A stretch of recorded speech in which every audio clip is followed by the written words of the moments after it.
கர்த்தருடைய பரிசுத்த நாமத்துக்கு ஸ்தோத்திரம். இந்த நாளிலே கூட இந்த மே மாதம் 2ஆம் தேதி முதல் சனிக்கிழமையில் உங்கள் அனைவரையும் சந்திப்பதில் எனக்கு மிகவும் சந்தோஷமாக இருக்கிறது. எஸ், நம்ம கடந்து வந்த மாதத்தில் 30 நாட்களும் தகப்பன் நம்மளோட இருந்து எவ்வளோ அழகாக பாதுகாத்து அவருடைய செட்டையின் மறைவில் நம்மளை மறைத்தது நிமித்தம் எத்தீங்கும் நம்மை அணுகாதபடி காத்து இந்த மே மாதம் 2ஆம் தேதி இந்த நாளில் நாம் கூடி கர்த்தரை துதித்து சோத்திரிக்கும்படி கர்த்தர் இந்த கிருபையை பாராட்டினார். இந்த நாளிலே நீங்கள் எல்லோரும் இருக்கும் இடங்களில் கர்த்தரை துதிங்க, கனம் பண்ணுங்க. இந்த நாளில் இந்த மாதத்தில் நம் வித்தியாசமான ஒரு ஆசீர்வாதங்களுக்கு சுதந்திரவாளிகளாய் நாம் மாற போகிறோம். கர்த்தரை தேடுகிறவர்களுக்கு ஒரு நன்மையும் குறைவுபடாது என்று சொல்லி ஆவியானவர் சொன்ன வார்த்தை நிறைவேற போகிறதற்காய் ஸ்தோத்திரம். நாம் இருக்கும் இந்த நிலைமைகளில் அப்படியே கண்களை மூடி நாம் கர்த்தரை நோக்கி பார்க்க போகிறோம். துதிக்கிறோம் ஆண்டவரே, சோத்திரிக்கிறோம் சோத்திரிக்கிறோம் சோத்திரிக்கிறோம். சர்வ வல்லவர், நீ நேற்றும் இன்று மாறாத திரியேக தேவனே, ஆசீர்வாதமான இந்த ஆண்டவரே மே மாதம் 2ஆம் தேதி முதல் சனிக்கிழமையில் நாங்கள் கூடி ஆராதித்து கர்த்தரை துதித்து சோத்திரிக்கும்படி கர்த்தராகிய தேவன் எங்களுக்கு கொடுத்த இந்த கிருபையின் வேலைக்காய் ஸ்தோத்திரம். ஆவியானவர் எங்கேயோ அங்கே விடுதலை உண்டு சுவாமி. இந்த நாளில் எங்கள் மத்தியில் நீர் கொடுத்த இந்த விடுதலைக்காக நன்றி சொல்லுகிறேன் அப்பா, நன்றி சொல்லுகிறேன், நன்றி சொல்லுகிறேன், நன்றி சொல்கிறேன். ஆபி அமியா கொலோ கொரோது நிமி சப்பி அப்பியா காலபாலபாலபாலா. மனுஷன் முகம் பார்ப்பான், தேவன் இருதயத்தை காண்கிறீர் அப்பா. Thank you Lord. இருதயத்தை சுத்தமுள்ளவர்கள் பாக்கியவான்கள், அவர்கள் தேவனை தரிசிப்பார்கள் சொன்னீங்க. இன்னைக்கு உண்மை தரிசிக்கும்படியாய் அப்பா, நாங்கள் எங்க வீட்டில் இருந்தாலும் இன்னைக்கு ஏகோபித்து ஏக சிந்தையோடு உண்மை தரிசிக்கும்படி ஆண்டவரே நீர் எங்களை கூட்டி சேர்த்த தயவுக்காய் ஸ்தோத்திரம். இந்த நாளில் ஆண்டவரை நீர் எங்க மத்தியில வந்ததுக்காக நாங்கள் உண்மை நமஸ்கரிக்கிறோம் ஆண்டவரை. ஆண்டவரே எங்களை நாங்கள் தரை மட்டும் தாழ்த்தி ஒப்பு கொடுக்கிறோம். பரிசுத்த ஆவியானவர் எங்க மத்தியில வந்ததுக்காக நன்றி நன்றி நன்றி நன்றி அப்பா. நீர் பொறுப்பேற்றுக் கொண்ட தயவுக்காய் ஸ்தோத்திரம் அப்பா. விசேஷித்தமாய் இந்த நாளில் ஆண்டவரே பாடப்போகிற ஒவ்வொரு பாடலையும் கர்த்தர் உம்முடைய அபிஷேகத்தினால நிரப்புகிறதற்கு ஸ்தோத்திரம். அந்த பாடலை நாங்கள் பாடும் பொழுது கர்த்தருடைய நாமம் மகிமைப்படுகிறதற்கு ஸ்தோத்திரம். அதுல சொல்லப்படுகிற ஒவ்வொரு வார்த்தையும் உச்சரிக்கும் போதே எங்க ஆவி எங்க ஆத்துமா சரீரம் தேங்க்யூ லார்ட், தேங்க்யூ லார்ட் விடுவிக்கப்படுகிறதற்கு நன்றி சொல்றேன், நன்றி சொல்றேன் அப்பா. இந்த நாளிலே கூட கர்த்தர் எங்களுக்காக உண்டாக்கின எல்லா நன்மையான ஈவுகளுக்காய் கோடி ஸ்தோத்திரம், பூரணமான கிருபைக்காய் ஸ்தோத்திரம். பரத்தின் ஜோதியின் பிதா எங்க மத்தியில வந்ததுக்காய் ஸ்தோத்திரம் அப்பா. இந்த நாளிலே செய்தியை ஆண்டவரே எங்களுக்காக ஆயத்தப்படுத்தி ஆண்டவரே இதோ கர்த்தாவே இந்த நாளிலே கர்த்தருடைய வார்த்தையை விதைக்கிற ஆண்டவரே இம்மானுவேல் வசந்தை கர்த்தர் அபிஷேகத்தில் நிரப்புகிறதற்காய் ஸ்தோத்திரம். தேவ நாம மகிமைப்படும்படி பலத்த காரியத்தை கர்த்தர் எங்க நடுவில் இன்னைக்கு செய்ததுக்காக நன்றி நன்றி நன்றி அப்பா. இந்த வேளையில கூட எங்களை நாங்கள் தாழ்த்துறோம், ஒப்பு கொடுக்கிறோம் ஆண்டவரே. எங்கள் ஜபங்களை நீர் ஏற்றுக்கொள்ளுகிறதாய்க்கு ஸ்தோத்திரம். இந்த இன்ஸ்ட்ருமெண்ட்ல ஆண்டவரே இதோ சுவாமி இந்த ஆண்டவரே ரெக்கார்டிங் செய்யப்படுகிற ஒவ்வொரு கருவியின் மேலேயும் உம்முடைய ரத்தத்தை தெளித்து முத்திர போடுறேன் ஆண்டவரே. நீரே பொறுப்பேற்றுக் கொண்ட தாயுக்காய் ஸ்தோத்திரம். இயேசுவின் மூலம் கேட்கிறோம் நல்ல பிதாவே, ஆமேன். கர்த்தருடைய பரிசுத்த நாமத்துக்கு ஸ்தோத்திரம் உண்டாவதாக. இந்த நாளிலே கூட சில பாடல்களை எங்களோடு சேர்ந்து நம் கரங்களை தட்டி சந்தோஷமாக நாம் துதித்து இந்த பாடல்களை நம்ம பாட போகிறோம். கர்த்தர் இந்த வேளையில் நம்மை அவருடைய நாம மகிமைக்காய் எடுத்து உபயோகப்படுத்த போகிறார். ஹல்லேலூயா. கர்த்தருடைய பெரிதான நாமத்திற்காக அவருக்கு ஸ்தோத்திரம். நாம் ஒரு பழைய பாடலை இன்னைக்கு பாட போகிறோம். இது ஒரு நியாய தீர்ப்பை குறித்ததான இந்த சாங்கு எனக்கு ரொம்ப பிடிச்ச ஒரு சாங். என்னோட கூட சேர்ந்து உற்சாகமாய் பாடும்படிக்கு உங்களை தாழ்மையோடு கேட்டுக்கொள்கிறேன். தேவன் வருகின்றார் வேகம் இறங்கி, தேவ பர்வதங்கள் பாதம் நிறுத்தி, இதனை நியாயம் தீர்த்திடுவார், பூலோக மக்களும் கண்டிடுவார். பூமிதனை நியாயம் தீர்த்திடுவார், பூலோக மக்களை கண்டிடுவார். இயேசு கிறிஸ்து வருகின்றார் இந்த கடைசி காலத்திலே. கர்த்தரை குத்தின கண்கள் யாவும் கண்டு புலம்பிடுமே. கர்த்தரை குத்தின கண்கள் யாவும் கண்டு புலம்பிடுமே. என்னோட கூட சேர்ந்து பாடுவீங்களா உற்சாகமா? 7ஆம் தலைமுறை ஏனோ குறைத்த எல்லாம் நிறைவேறும் காலம் நெருங்க. 7ஆம் தலைமுறை ஏனோ குறைத்த எல்லாம் நிறைவேறும் காலம் நெருங்க. இயேசு கிறிஸ்துவின் சத்தியத்தை ஏற்க மறுத்தவர் நடுங்குவார். இயேசு கிறிஸ்து வருகின்றார் இந்த கடைசி காலத்திலே. கர்த்தரை குத்தின கண்கள் யாவும் கண்டு புலம்பிடுமே. கர்த்தரை குத்தின கண்கள் யாவும், கர்த்தரை குத்தின கண்கள் யாவும் கண்டு புலம்பிடுமே. தம்மை விரோதித்த ஆபபக்தரை செம்மை வழிகளில் செல்லாதவரை, தம்மை விரோதித்த ஆபபக்தரை செம்மை வழிகளில் செல்லாதவரை ஆண்டவராயிரம் பக்தரோடே அந்நாளிலே நியாயம் தீர்த்திடுவார். ஆண்டவராயிரம் பக்தரோடே அந்நாளில் நியாயம் தீர்த்திடுவார். இயேசு கிறிஸ்து, இயேசு கிறிஸ்து வருகின்றார் இந்த கடைசி காலத்திலே.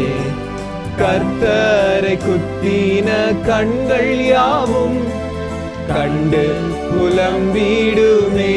கர்த்தரை குத்தின கண்கள், கர்த்தரை குத்தின கண்கள் யாவும் கண்டு புலம்பிடுமே. எதை விதைத்தாயோ அதை அறுப்பாய், எதை விதைத்தாயோ அதை அறுப்பாய். எல்லா அநீதிக்கும் கூலி பெறுவாய். எதை விதைத்தாயோ அதை அறுப்பாய். எல்லா அநீதிக்கும் கூலி பெறுவாய். கல்வாரி சிலுவை அண்டிடுவார். கர்த்தரை நம்பியே தப்பிடுவார். இயேசு கிறிஸ்து வருகின்றார் இந்த கடைசி காலத்திலே. கர்த்தரை குத்தின கண்கள் யாவும் கண்டு புலம்பிடுமே. கர்த்தரை குத்தின கண்கள் யாவும் கண்டு புலம்பிடுமே. என்னோடு கூட இந்த கோரஸை மாத்திரம் பாடுறீங்களா? இயேசு கிறிஸ்து வருகின்றார் இந்த கடைசி காலத்திலே. கர்த்தரை குத்தின கண்கள் யாவும் கண்டு புலம்பிடுமே. கர்த்தரை குத்தின கண்கள் யாவும் கண்டு புலம்பிடுமே. வேதவசனம் சொல்லுகிறது போல நம்முடைய தேவன் சீக்கிரமாகவே வர இருக்கிறார். இதோ நான் சீக்கிரமா வரேன் அப்படின்னு இயேசு சொல்லுகிறார். ஹல்லேலூயா. இத்தனை பேர் நம்ம இந்த நியாய தீர்ப்பை அறிந்திருக்கிறோம். நம்ம நினைச்சிட்டு இருக்கோம் அவர் அன்புள்ளவர். Yes, he is a lovable God. He is loving God. He is still loving you and me, but still he is gonna come again to this world as a judge, as a righteous judge. அவர்கிட்ட எந்த பார்ஷியாலிட்டியும் இருக்காது. He will come and judge. எல்லா கண்களும், அவரை குத்தின கண்கள் கூட அவரை பார்க்கும் என்று இந்த பாடல் சொல்லுகிறது. வேத வசனம் சொல்லுகிறது. அவருடைய அடையாளங்கள் எல்லாம் இப்பொழுதே நடைபெற்று கொண்டே இருக்கு. அதை நாம் நினைவு கூர்ந்து இதை புத்தி சொல்வதற்காகவே இந்த பாட்டை எழுதியிருக்காங்கன்னு நான் பிலீவ் பண்றேன். இந்த கோரஸை மாத்திரம் என்னோட கூட பாடுவீங்களா? இயேசு கிறிஸ்து வருகின்றார் இந்த கடைசி காலத்திலே. கர்த்தரை குத்தின கண்கள் யாவும் கண்டு புலம்பிடுமே. கர்த்தரை குத்தின கண்கள் யாவும் கண்டு புலம்பிடுமே. என்னோடு கூட உற்சாகமாய் துதிக்கும்படி கேட்டுக்கொள்கிறேன். காலையும் மாலையும் வேளையும் கர்த்தரை கருத்துடன் பாடிடுவே. காலையும் மாலையும் வேளையும் கர்த்தரை கருத்துடன் பாடிடுவே. பரிசுத்தர் பரிசுத்தர் பரிசுத்தர் என தூதர் பாடிடும் தொனி கேட்குதே. பரிசுத்தர் பரிசுத்தர் பரிசுத்தர் என தூதர் பாடிடும் தொனி கேட்குதே. காலையும் மாலையும் காலையும் மாலையும் வேளையும் கர்த்தரை கருத்துடன் பாடிடுவே. கர்த்தரின் வெளிச்சம் கர்த்தரின் வெளிச்சம் ஜீவனின் பலனும் கிருபையாய் ரட்சிப்புமானார். கர்த்தரின் வெளிச்சம் ஜீவனின் பலனும் கிருபையாய் ரட்சிப்புமானார். அஞ்சிடாமல் கலங்காமல் பயமின்றி திகிலின்றி அனுதினம் வாழ்ந்திடுவே. அஞ்சிடாமல் கலங்காமல் பயமின்றி திகிலின்றி அனுதினம் வாழ்ந்திடுவே. என்னோடு கூட உற்சாகமா காலையும் மாலையும் வேளையும் கர்த்தரை கருத்துடன் பாடிடுவே. எனக்கெதிராயோ பாளையம் இறங்கி என் மேலோர் யுத்தம் வந்தாலும் சொல்வீங்களா விசுவாசத்தோட? எனக்கெதிராயோ பாளையம் இறங்கி என் மேலோர் யுத்தம் வந்தாலும் பயப்படேன். எதிராளி நிமித்தமாய் செவ்வையான பாதையில் நடத்திடுவார். பயப்படேன். எதிராளி நிமித்தமாய் செவ்வையான பாதையில் நடத்திடுவார். காலையும் மாலையும் வேளையும் கர்த்தரை கருத்துடன் பாடிடுவே. ஒன்றை நான் கேட்டேன் அதையே நாடுவேன் என்றும் நம் மகிமையை காண. ஒன்றை நான் கேட்டேன் அதையே நாடுவேன் என்றும் தம் மகிமையை காண. ஜீவனுள்ள நாளெல்லாம் தம் ஆலயத்தில் தங்குவதை வாஞ்சித்து நாடிடுவேன். உம்முடைய ஆலயத்தில் தங்குவதை ஜீவனுள்ள நாளெல்லாம் நம் ஆலயத்தில் தங்குவதை வாஞ்சித்து நாடிடுவேன். காலையும் மாலையும் வேளையும் கர்த்தரை கருத்துடன் பாடிடுவேன். தீங்கு நாளில் தம் கூடார மறைவு தேடி சேர்த்தென்னை மறைப்பார். விசுவாசத்துடன் பாடுவோமா? தீங்கு நாளில் தம் கூடார மறைவு தேடி சேர்த்தென்னை மறைப்பார். உன்னதத்தில் மறைவாக ஒளித்தென்னை பாதுகாத்து உயர்த்துவார் கண்மாலை மேல். உன்னதத்தில் மறைவாக ஒளித்தென்னை பாதுகாத்து உயர்த்துவார் கண்மாலை மேல். காலையும் மாலையும் வேளையும் கர்த்தரை கருத்துடன் பாடிடுவேன். எந்தன் முகத்தை தேடுங்கள் என்று என் கர்த்தர் சொன்னதினாலே. எந்தன் முகத்தை தேடுங்கள் என்று என் கர்த்தர் சொன்னதினாலே. தம் முகத்தை தேடுவேனே கூப்பிடும் என் சத்தம் கேட்டு தயவாக பதிலளிப்பார். தம் முகத்தை தேடுவேனே கூப்பிடும் பாடிடும் என் சத்தம் கேட்டு தயவாக அளிப்பார். காலையும் மாலையும் வேளையும் கர்த்தரை கருத்துடன் பாடிடுவேன். பரிசுத்தர் பரிசுத்தர் பரிசுத்தர் பரிசுத்தர் என தூதர் பாடிடும் தொனி கேட்குதே. உற்சாகமாய் சத்தத்தை உயர்த்தி பரிசுத்தர் பரிசுத்தர் பரிசுத்தர் என தூதர் பாடிடும் தொனி கேட்குதே. காலையும் மாலையும் வேளையும் கர்த்தரை கருத்துடன் பாடிடுவேன். தொடர்ந்து அவரை நாம் துதிக்க போறோம். அவருடைய சமூகத்துல இருக்கிறதே ஒரு மிகப்பெரிய ஆனந்தம் என்று வேதவசனம் சொல்லுகிறது. ஹல்லேலூயா ஹல்லேலூயா. அவருடைய கிருபை என்றும் பெரியதா இருக்கிறது. ஆமென். ஹல்லேலூயா. அவர் செய்ய நினைத்தது தடைப்படுகிறது. நம்ம அவருடைய சமூகத்திலிருந்து அவரை துதிக்கும் போது கர்த்தர் நம்மை பலப்படுத்துகிறவராக இருக்கிறார். அவர் நம்மை நிலை நிறுத்துகிற உண்மையான தெய்வம். மற்றவர்களை போல அவர் தள்ளி விடுகிறவர் அல்ல. அவர் நம்மை நிலை நிறுத்த வல்லமை உள்ளவர். ஹல்லேலூயா ஹல்லேலூயா. தொடர்ந்து அவரை துதிக்கலாம். உம்மோடு செலவிடும் ஒவ்வொரு நிமிடமும் வீணா போகாதுப்பா. ஓ, நீர் எங்களை நிரப்புவீரா. இந்த பாடலை பாடும்போது நீங்க உங்களுடைய அபிஷேகத்துல இல்ல, தேவனுடைய அபிஷேகத்தினால நீங்க நிரப்பப்படும்படியாக நான் செபிக்கிறேன். உம்மோடு செலவிடும் ஒவ்வொரு நிமிடமும் வீணாக போகாதையா.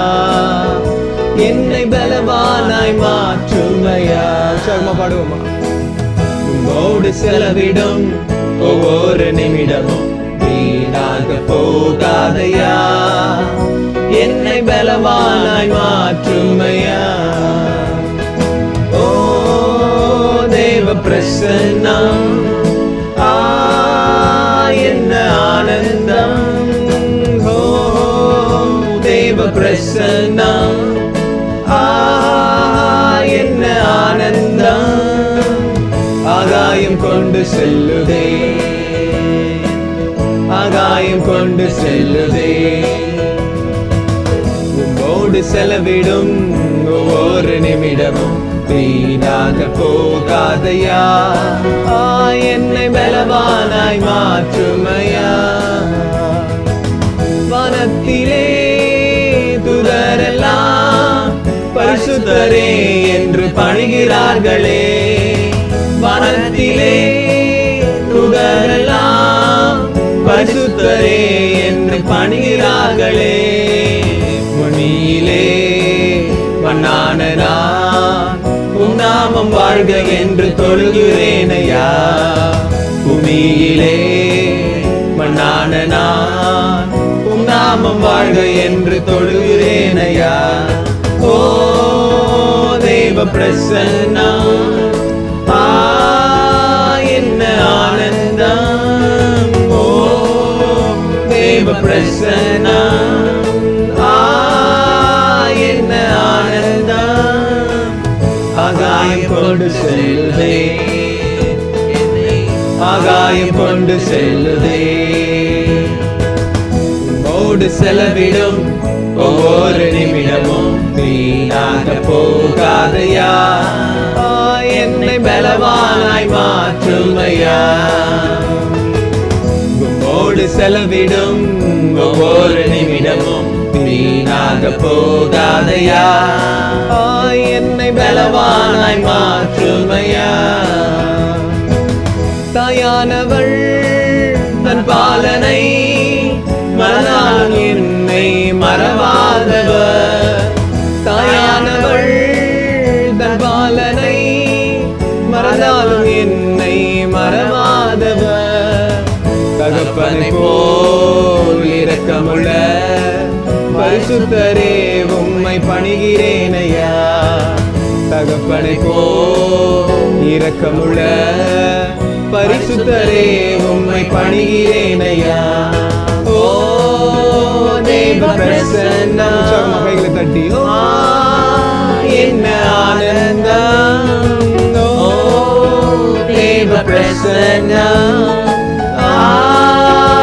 என்ன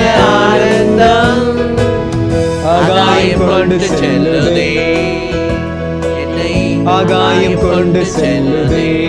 மோடு செலவிடும் மோடு செலவிடும் ஒவ்வொரு நிமிடம் வீணாக போகாதையா.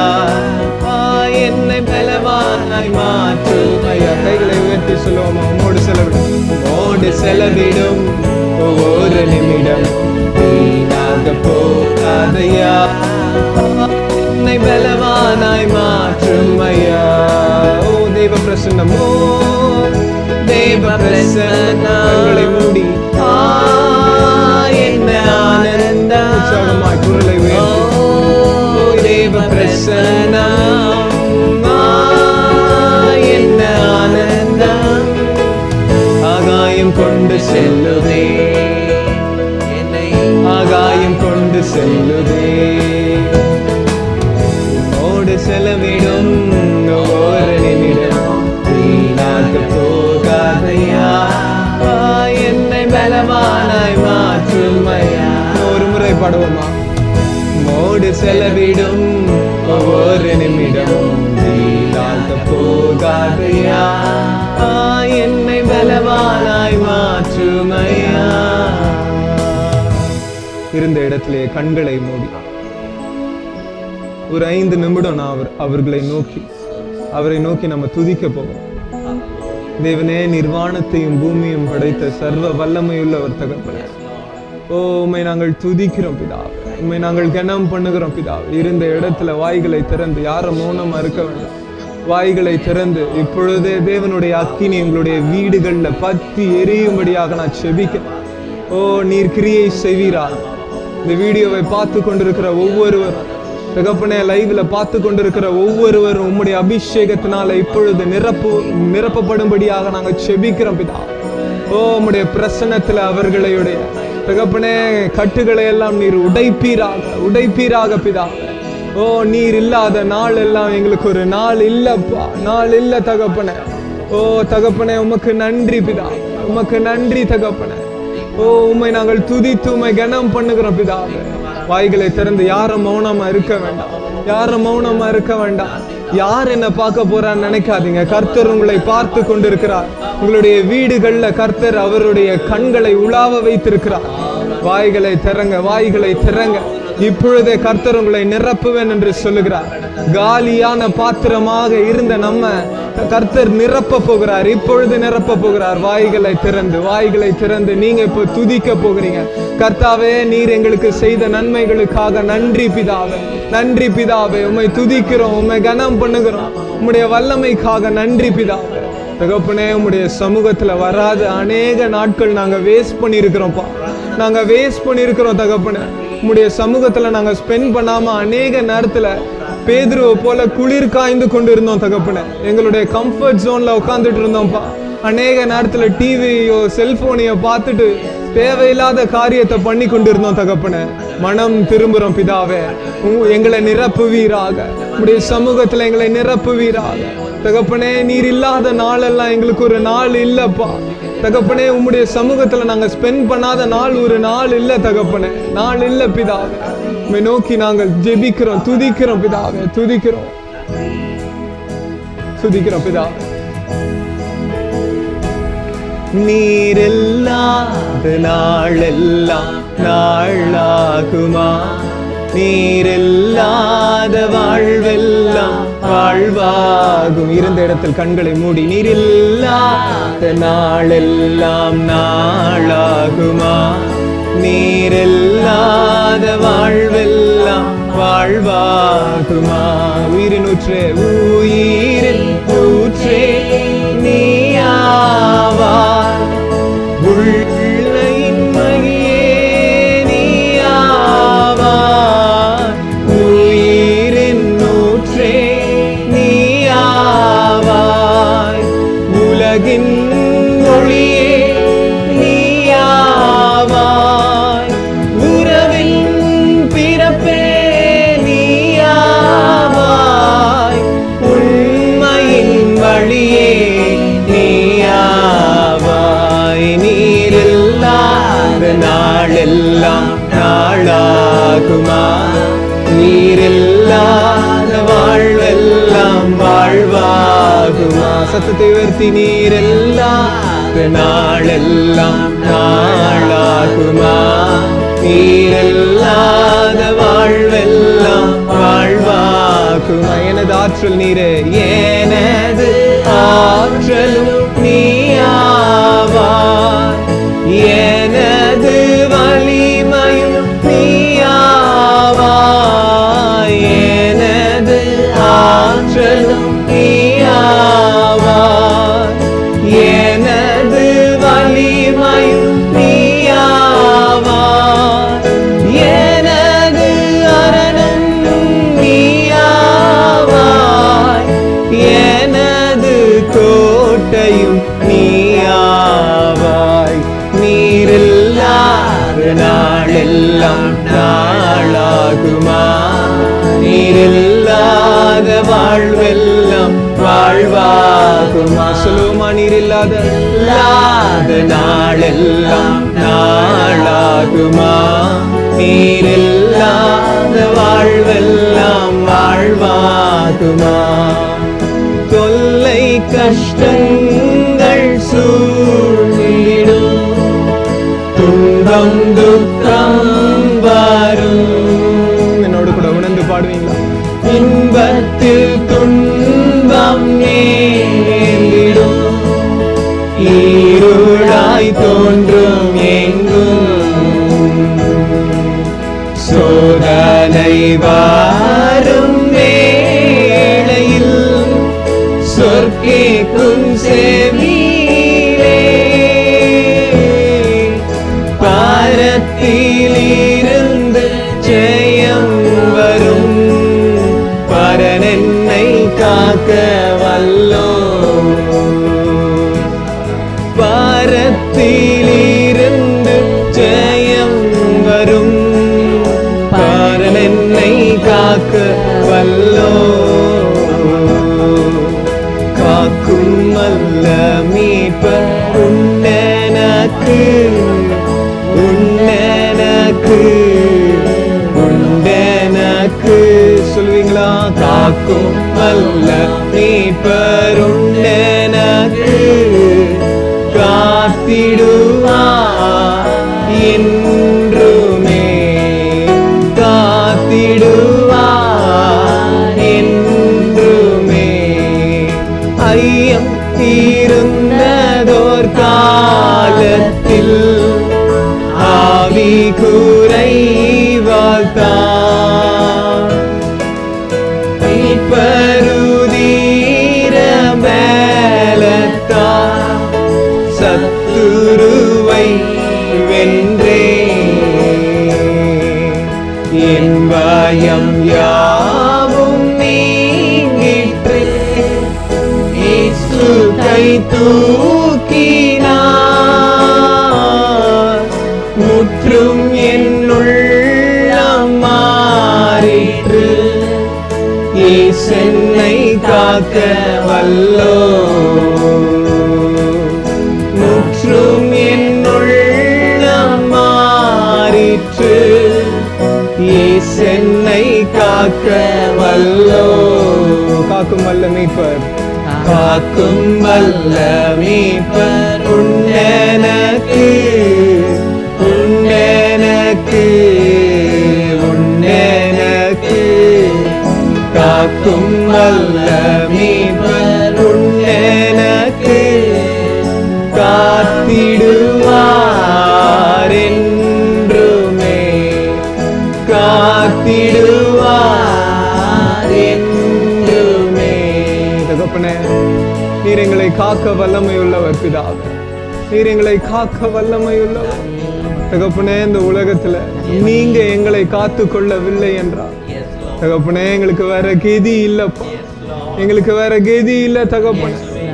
நீர் மாத்திரம் எங்களை காத்து கொள்ள முடியும் பிதாவே. தீங்கு நாள்ல நாங்க மண்டையில வரும்போது தகப்பனே, நீர் எங்களை வெட்கப்படுத்துகிறவர் அல்ல.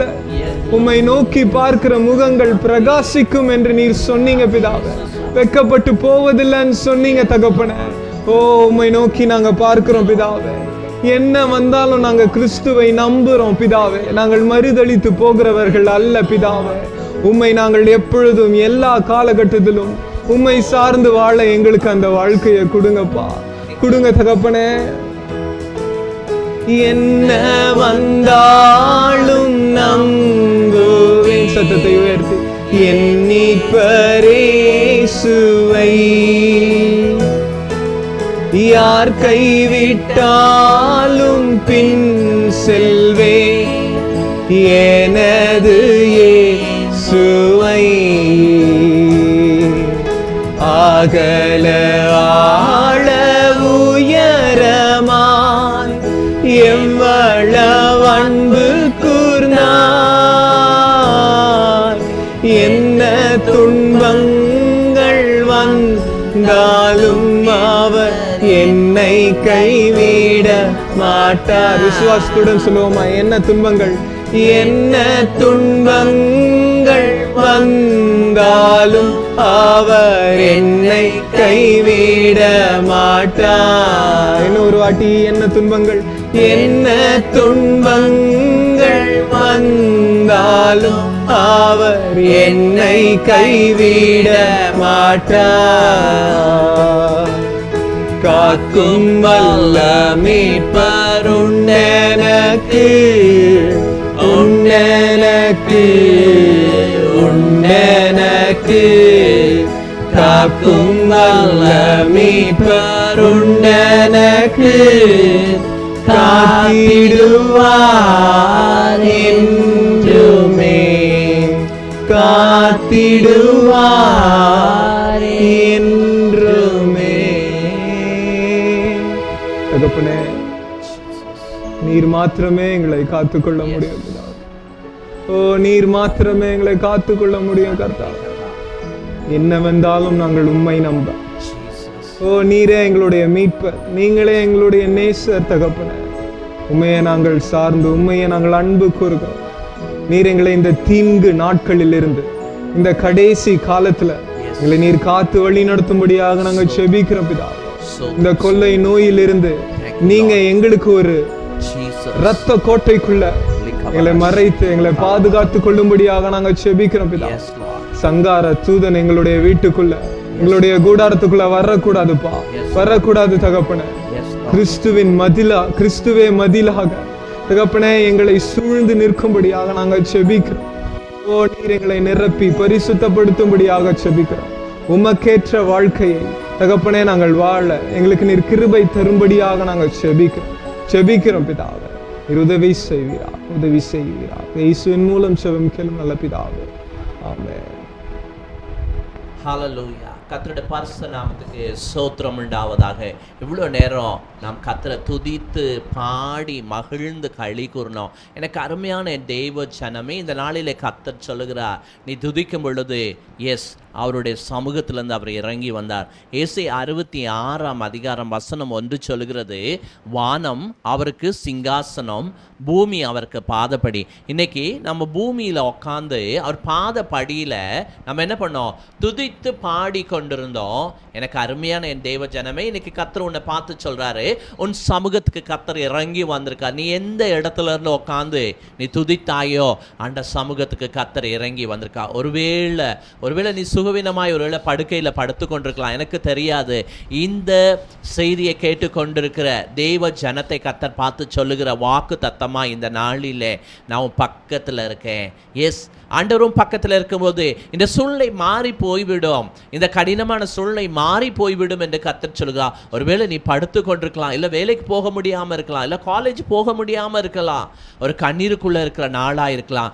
இன்னைக்கு கர்த்தர் சொல்றாங்க, நீ துதித்தாயே, அந்த வேளையில் நான் இறங்கி வந்தேன், உன்னுடைய சூழ்நிலையை நான் மாற்றி போடும்படி கடந்து வந்திருக்கேன் என்று கர்த்தர் சொல்லுகிறார். நம்முடைய தேவன் பெரியவர், துதிகளின் மத்தியிலே அவர் வாசமாய் இருக்கிறவர், துதியில அவர் பிரியப்படுகிறவருங்க.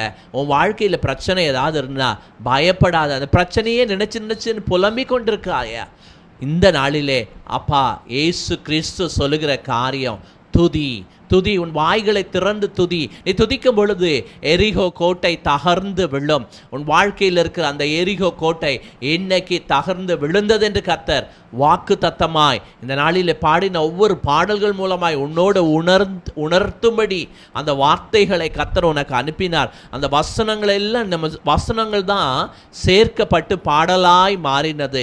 அந்த வசனங்கள் எல்லாம் யார் சொன்னமோ அவங்க வாழ்க்கையில் இன்னைக்கு என்ன பண்ணாரா? கர்த்தர் விடுதலை கொடுத்தேன்னு சொல்லுகிறார். சேனையின் கர்த்தர் நம்ம மத்தியில் வந்திருக்காருங்க. தனியாக வரல, ஒரு சேனையின் திரளோட வந்திருக்கார். ஜெயத்தை பெற்றுக்கொண்ட நாம் கர்த்தரை மகிழ்ந்து களி கூர்ந்தோம். இப்பொழுது கூட நாம் ஒரு விசேஷித்த நேரத்துக்குள்ளே கடந்து போகிறோம். இந்த நாளிலே நம்ம மத்தியில் ஒரு அருமையான ஒரு குழந்தையினுடைய சாட்சியை ஒரு தாயார் நமக்காய் சொல்ல போகிறாங்க. எஸ், இன்னைக்கு நீயும் நானும் பேசி கொண்டிருக்கணும். நமக்குள்ளே என்ன இருக்குது? மூச்சு. அது யாருடையது? இயேசு கிறிஸ்து கொடுத்த சுவாச காற்று. எனக்கு அருமையான என் தேவ ஜனமே, கர்த்தர் இந்த நாளில் சொல்லுகிறார், இது என்னுடைய சுவாச காற்று அல்ல, என் தேவன் எனக்கு கிருபையாய் கொடுத்தது. ஆவியானவர் ஆண்டவராகிய இயேசு கிறிஸ்து மனுஷனை களிமண்ணிலே செய்தார் தன் கரங்களில். அவருடைய சுவாசத்தை அதில் ஊதின பொழுது அவன் ஜீவ சுவாசமாய் மாறினான். அவன் அவனுடைய சுவாச காற்று, ஆண்டவராகிய இயேசு கிறிஸ்துவினுடைய சுவாச காற்று, இன்னைக்கு அவன் ஜீவாத்மாவாய் மாறினான். அதன் நிமித்தமாய் நான் தான் இந்த நாளிலே உங்களோட பேச முடியுது. பேசுகிற ஒவ்வொருத்தருக்குள்ளும் யாருடைய காற்று இருக்கு? இயேசுவின் சுவாச காற்று இருக்கு. இன்னைக்கு உன்னை பார்த்து கர்த்தர் சொல்றாரு, அவிசுவாசமா ஒன்றும் சொல்லாத. உன் நாவுலேருந்து ஒரு காரியத்தையும் இது நடக்காது, இது வராது, இது கிடைக்காது, தயவுசெய்து அப்படி பேசுவதை இன்னைக்கு நிறுத்தி கொள்ள போகிறோம். இந்த நாளிலே சொல்லப்படுகிற சாட்சி விசேஷித்த சாட்சி. நமக்கெல்லாம் மூச்சு இருக்கனால தானே பேசி கொண்டிருக்கோம். இந்த குழந்தை பிறந்து 6 மாத காலங்கள் வரைக்கும் அவனுடைய வாழ்க்கையில் சுவாச காற்று இல்லைங்க. அவன் இயந்திரத்தில் இயக்கி கொண்டுனா. இயேசு கிறிஸ்து சொன்னாங்க, ஜெபிக்கும் போது யார் ஜெபிச்சா? நான் இல்லைங்க, அவங்க தாய் தகப்பன் ஜெபிச்சாங்க. கர்த்தரை நோக்கி கூப்பிடுற இன்னைக்கு யாரா இருந்தாலும் உன் ஜெபம் கேட்கப்படும். இயேசு ஜெபத்தை கேட்கிறவர். இன்னைக்கு உன்னுடைய சூழ்நிலையை அவர் மாற்றி கொடுக்கிறேன்னு சொல்லுகிறார். ஒரு பெரிய அற்புதங்கள் இன்னைக்கு உண்டாகிற நாளா இருக்கு என்று கர்த்தர் சொல்லுகிறார். அவர் சகலத்தையும் புதிதாக்குறேன்னு சொல்லுகிறார். அது மாத்திரம் இல்ல, அவர் அந்த தாய் தகப்பன் கருத்தாய் ஜெபிக்கும் போது கர்த்தர் சொன்னாங்க, இந்த குழந்தைக்கு நான் சுவாச காற்றை கொடுப்பேன். சொன்னவர் என்ன செய்தார்னு சொல்லி அந்த சாட்சியை நம்ம பார்க்க போறோம். நாங்கள் இருப்பதும் நிர்மூலம் ஆகாமல் இருப்பதும் கர்த்தருடைய கிருபையே. என்னுடைய கணவருடைய பெயர் ஜீன் லூகாஸ், என்னுடைய பெயர் நிர்மலா. எங்களுக்கு 2 குழந்தைங்க இருக்கிறாங்க, கிறிஸ் மைக்கேல், டேவிட், டேனியல். நான் 2வது முறை கர்ப்பம் தரிச்சிருந்த பொழுது 3வது மாதத்திலேயே என்னுடைய குழந்தைக்கு இருதயத்தில் ஒரு சில வேறுபாடுகள் இருந்ததுனால குழந்தை கன்டினியூ பண்ணணுமா வேண்டாமான்னு டாக்டர்ஸ் எல்லாம் ரொம்ப யோசிச்சாங்க. 5வது மாதத்துக்கு அப்புறமா தான் கன்டினியூ பண்ணலான்னு சொன்னாங்க. எனக்கு நார்மல் டெலிவரி ஆனது. டெலிவரி ஆன சமயத்தில் குழந்தை அழாததுனால பிறந்த உடனே அவங்க வெண்டிலேட்டரில் கொண்டு போய் வச்சாங்க. 4 நாள் கழித்து அவனுக்கு எவ்வளோ சிடி ஸ்கேன்ஸ் அது இதுன்னு பெரிய பெரிய ஸ்கேன்ஸ் எல்லாம் எடுத்துகிட்டு இருக்கும் பொழுது குழந்தை ரொம்ப கொலாப்ஸ் ஆனதுனால அந்த ஹாஸ்பிட்டலில் இல்லை, இதுக்கு மேலே இங்கே வச்சு பார்க்க முடியாது, நீங்கள் பெரிய ஹாஸ்பிட்டல் கூட்டிகிட்டு போங்கன்னாங்க. நாங்கள் கடவுள் மேலே ரொம்ப நம்பிக்கையோடு வேறு ஹாஸ்பிட்டலுக்கு போனோம். அந்த ஹாஸ்பிட்டலுக்கு போகும்போதும் குழந்தைக்கு அவங்க 50-50% தான் சான்ஸ் சொன்னாங்க. 1 மாதம் காலம் குழந்தை ஐசியூலேயே இருந்தான். ஐசியூவில் இருந்த சமயத்தில் குழந்தைக்கு ரொம்ப உடம்புக்கு முடியாமல் போய்கிட்டே இருந்தது. ஒரு பாயிண்ட் ஆஃப் டைமில் அவனுக்கு லங்ஸில் பெரிய சர்ஜரி பண்ணணும்னு சொல்லியிருந்தாங்க. அந்த லங்ஸ் சர்ஜரி முடிச்சதுக்கப்புறமா எல்லாமே நல்லபடியாக ஆகிடும், வீட்டுக்கு வந்துடலான்னு நாங்கள் நினச்சோம். ஆனால் அந்த சமயத்தில் நடக்கலை. குழந்தை ஒரு 5 நாள் ஈவந்தோ சர்ஜரி சக்ஸஸாக இருந்தாலும் 5 நாள் கழிச்சு குழந்தை கொலாப்ஸ் ஆக ஆரம்பித்தான். குழந்தைக்கு எபிசோட்னு ஒரு விஷயம் வரும். எப்போ பார்த்தாலும் குழந்தை திடீர்னு கொஞ்சம் அழுதா கூட அவன் நீளமாக மாறிடுவான், அவனுக்கு மூச்சு திணறல் வந்துடும். அப்படிமா இதயம் வந்து ரொம்ப வேகமாக துடிக்க ஆரம்பிக்கும். ஒரு சில சமயத்தில் 160 ஒரு பீட் வந்து ஒரு நிமிஷத்துக்கு 160 வரைக்கும் கூட அவனுக்கு இதய துடிப்பு அதிகமாக போகும். இல்லைன்னா முழுசாக கூட அவனோட இதய துடிப்பு குறைஞ்சி நின்றுடும். அந்த மாதிரிலாம் எத்தனையோ வாட்டி கார்டியோ அரெஸ்ட், எத்தனையோ வாட்டி குழந்தைக்கு எபிசோடு வந்து ரொம்ப மோசமான சூழ்நிலையில என்ன செய்யறதுன்னு தெரியல. நாங்களும் கடவுள்கிட்ட எவ்வளவோ ஜெபிச்சுட்டு தான் இருந்தோம். ஆனால் நான் தனியாக எனக்கு தெரிஞ்ச ஒரு சில பேர்கிட்ட நான் கூட ஜெபிச்சுட்டு இருந்தேன். என்னுடைய கணவர் அவருடைய நண்பர் ஊழியக்காரங்க அப்படின்னு அவங்க கிட்ட தனியாக ஜெபம் பண்ணிட்டு இருந்தாரு.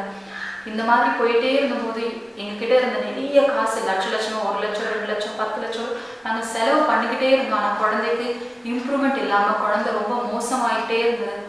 ஒரு பாயிண்ட் ஆஃப் டைமில் நாங்கள் டாக்டர்ஸ் கிட்ட கேட்டு நாங்கள் குழந்தைய வீட்டுக்கு கூட்டிகிட்டு போகிறோம் அப்படின்னு எங்களுக்கு ஒரு சில ஊழியக்காரங்க சொன்னாங்க. குழந்தை கடவுள் கர்த்தர் மூச்சு கொடுப்பாருமா, நீ குழந்தைய வீட்டுக்கு கூட்டிகிட்டு போங்கன்னு சொன்னதுனால நாங்கள் குழந்தைய வீட்டுக்கு கூட்டிகிட்டு வந்தோம். வீட்டுக்கு கூட்டிகிட்டு வந்து ஒரு நாள் கூட எங்களால் எங்களோட குழந்தைய வீட்டில் வச்சிருக்கவே முடியல. ஏன்னா குழந்தை சுவாசம் மூச்சு ஆக்சிஜன் ஹெல்ப் இல்லாமல் குழந்தையால் இருக்க முடியாமல் ரொம்ப துடிச்சு போயிடுச்சு.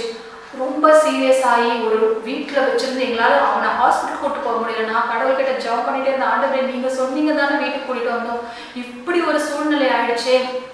என்னை சுற்றி இருக்கிறவங்களே நான் பார்த்துட்டு இருந்தாங்க. என்னோட மாமியார் ஹஸ்பண்ட் குழந்தைய வச்சுட்டு அழறோம், கெஞ்சிடும், ஆண்டவரே என்ன செய்யுதுன்ட்டு. அப்போ ஒருத்தவங்க கிட்ட நாங்கள் ஜாப் பண்ணும்போது அவங்க என்ன சொன்னாங்க, அம்மா கடவுள் ஒன்று துதிக்க சொல்றாரு, ஸ்தோத்திர பலி எடுக்க சொல்றாரு. ஆனா அந்த நிலைமையில கட்டாயமா ஸ்தோத்திர பலி எடுக்கக்கூடிய சூழ்நிலை, ஏன்னா குழந்தை துடிச்சு நீளமா மாறி ரொம்ப மோசமான நிலைமையில கிட்டத்தட்ட 2.5 மணி நேரமா அழுதுட்டே இருக்கு. அவனுக்கு ஆக்சிஜன் வேணும், ஆனா ஆக்சிஜன் சிலிண்டர்லாம் அவ்வளோ சீக்கிரத்துல ஆர்கனைஸ் பண்ண முடியாது.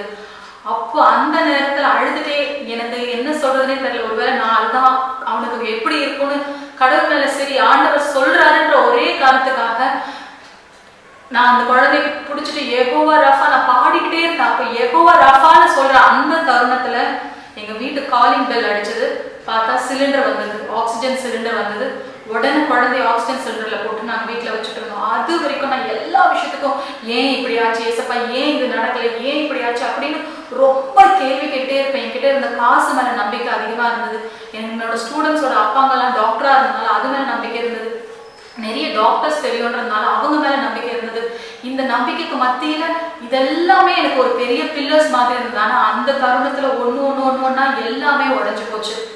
அதுக்கப்புறமா நாங்க வேற வழியே இல்லாம வீட்டுல குழந்தைய வச்சிருக்க முடியாதுன்ட்டு நான் வேற ஒரு பெரிய ஹாஸ்பிட்டல் போகக்கூடாதுன்னு நினைச்சனோ அந்த ஹாஸ்பிட்டலுக்கு நான் போனேன். அந்த ஹாஸ்பிட்டல் போய் அட்மிட் பண்ண குழந்தைய உள்ள எடுத்துட்டு போகும்போது அவன் ரொம்ப சீரியஸ் ஆயிட்டான். அப்ப அந்த டாக்டர் சொன்னாங்க, இவனை உடனே வெண்டிலேட்டர்ல போட்டே தீரணும். நான் அவங்க கிட்ட கேட்டேன், வெண்டிலேட்டர்ல போட்டா நீங்க கேரண்டி கொடுப்பீங்களா அப்படின்ட்டு. அவங்க என்கிட்ட சொன்ன ஒரே வார்த்தை, இந்த குழந்தைக்கு நான் இல்லை எந்த டாக்டருமே இந்த குழந்தைக்கு கேரண்டி கொடுக்க முடியாது, இப்போதைய சூழ்நிலைக்கு வெண்டிலேட்டர்ல போடுறோம் அப்படின்னாங்க. அப்படி சொல்லிதான் அந்த குழந்தைய உள்ள சேர்த்தாங்க. அவனை வெண்டிலேட்டர்ல போட்டதுக்கு அம்மாத்துல இருந்து அவனுக்கு ரொம்ப முடியாம போயிட்டே இருந்தது. கொஞ்சம் கொஞ்சமா அவனுக்கு எவ்வளவு சீரியஸா இருந்தது.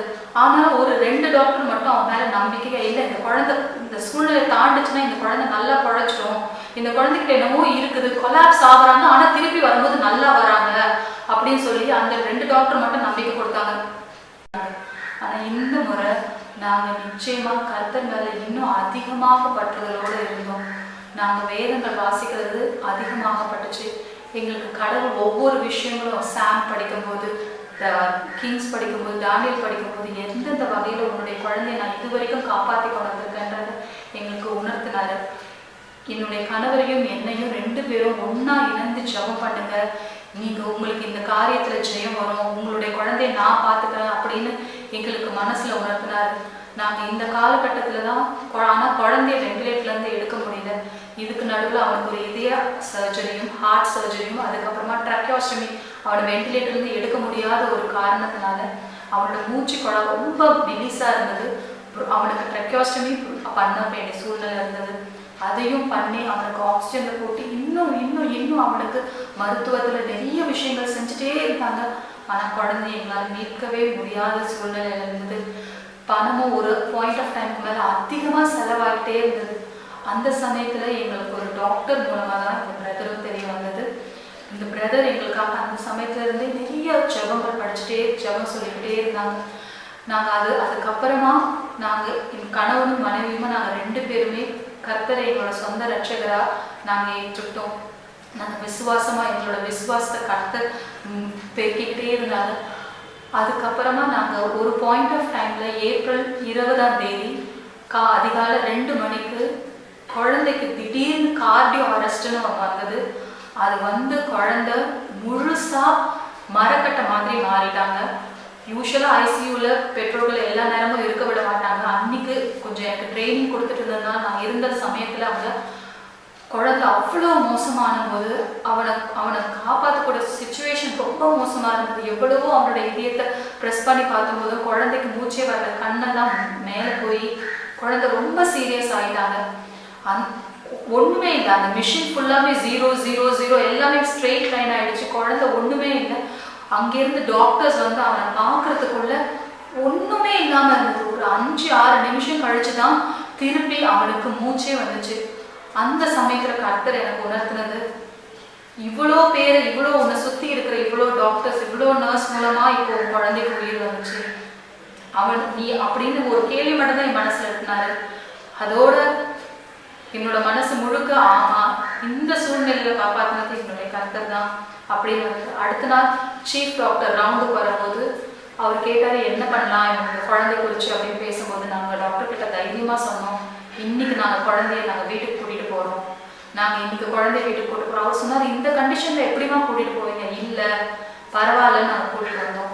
நாங்கள் கூட்டிகிட்டு வரும்போது குழந்தை வெண்டிலேட்டரில் இருந்தாங்க, ட்ரெக்கியோஸ்டமி தொண்டையில் போட்டிருந்தாங்க. குழந்தைக்கு சுவாச காற்று வந்து ஆக்சிஜன் டியூப் இருந்தது. குழந்தையால் வாய் வழியாக பால் எடுக்க முடியாதுன்றதுனால மூக்கு வழியாக தான் பால் எடுக்க வேண்டிய, மூக்கு வழியாக தான் அவனுக்கு சாப்பாடு கொடுக்க முடியும். ரொம்ப இக்கட்டான சூழ்நிலையில் என்னுடைய கணவருக்கும் எனக்கும் மருத்துவத்தை பற்றி ஒன்றுமே தெரியாது. ஆனால் எங்களை கொண்டு கர்த்தர் வந்து வீட்டுக்கு கூட்டிகிட்டு வந்து குழந்தைய நாங்கள் ரொம்ப அவனை ஜெபத்திலேயே வச்சு வச்சு வச்சு வச்சு ஜெபிச்சு ஜெபிச்சு ஜெபிச்சு கர்த்தர் அவ்வளோ அதிசயமாக, ஒரு சாதாரண குழந்தை கூட 1 வருஷத்துக்குள்ளே எப்படியும் டாக்டர் வீட்டுக்கு கூப்பிட்டு போவாங்க. ஆனால் இவ்வளோ கண்டிஷன் இருந்த குழந்தை, வரதா புயல் ஆகட்டும், எலக்ட்ரிசிட்டி இல்லாத போது ஆகட்டும், எவ்வளோ எல்லா சூழ்நிலையிலையும் சரி கடவுள் எங்களுக்கு எல்லா விதத்திலையும் பாதுகாத்து குழந்தைய பத்திரமா கூட்டிட்டு வந்தார். ஐசியூல இருந்த மற்ற டாக்டர்ஸ் இல்லைனா கூட அந்த 2 டாக்டர்ஸ் எங்களுக்கு ராத்திரியில வந்து அவனுக்கு ஒரு சில அறிவுரைகள், மெடிக்கல் இதெல்லாம் சொல்லி அவங்களையும் கர்த்தர் வீட்டுக்கே எல்லாரையும் கூப்பிட்டு வந்து நாங்கள் வீட்டை விட்டு வெளியிலவே போகல. ஆனால் கடவுள் எல்லாத்தையும் மாற்றி கொஞ்சம் கொஞ்சமா அவனுக்கு அவ்வளோ அற்புதங்கள் செஞ்சாங்க. எத்தனையோ நாள் அவனை அந்த வெண்டிலேட்டர்லேருந்து எடுக்க முடியாத சமயத்தில் நான் பிரதர் கிட்ட அழுது ஜெபம் பண்ணியிருக்கேன். பிரதர் எங்களுக்கு திடீர்னு 11 மணிக்கு கால் பண்ணி சொல்வார், சிஸ்டர் பயப்படாதீங்க, கர்த்தர் சொல்றாரு உங்க குழந்தைக்கு சரியாயிடும். அந்த சூழ்நிலை அவன் துடிச்சிட்டு இருப்பான், மொத்தமாக நீளமாக மாறிடுவான். ஆனாலும் நீங்க பயப்படாதீங்க சிஸ்டர், அவனை ஓடுற மாதிரி எனக்கு கடவுள் காமிக்கிறாரு. அவன் வந்து எழுந்திரிச்சு ஓடுவான், அவனுடைய கால்கள் பலமான கால்களா ஓடுது. ஆனா அந்த சூழ்நிலை அவன் கால்களை அவன் படுத்தது எழுந்திரிக்க கூட முடியாம இருக்கும். ஆனா கர்த்தர் எல்லாவற்றையும் மாற்றினாரு. அவனுக்கு முற்றிலுமான சுகத்தை கொடுத்தாரு. வெண்டிலேட்டர்ல இருந்து டாக்டர்ஸோட உதவிகள் இல்லாம வீட்டிலேயே வச்சு வெண்டிலேட்டர்ல இருந்து அவனை எடுத்தோம்.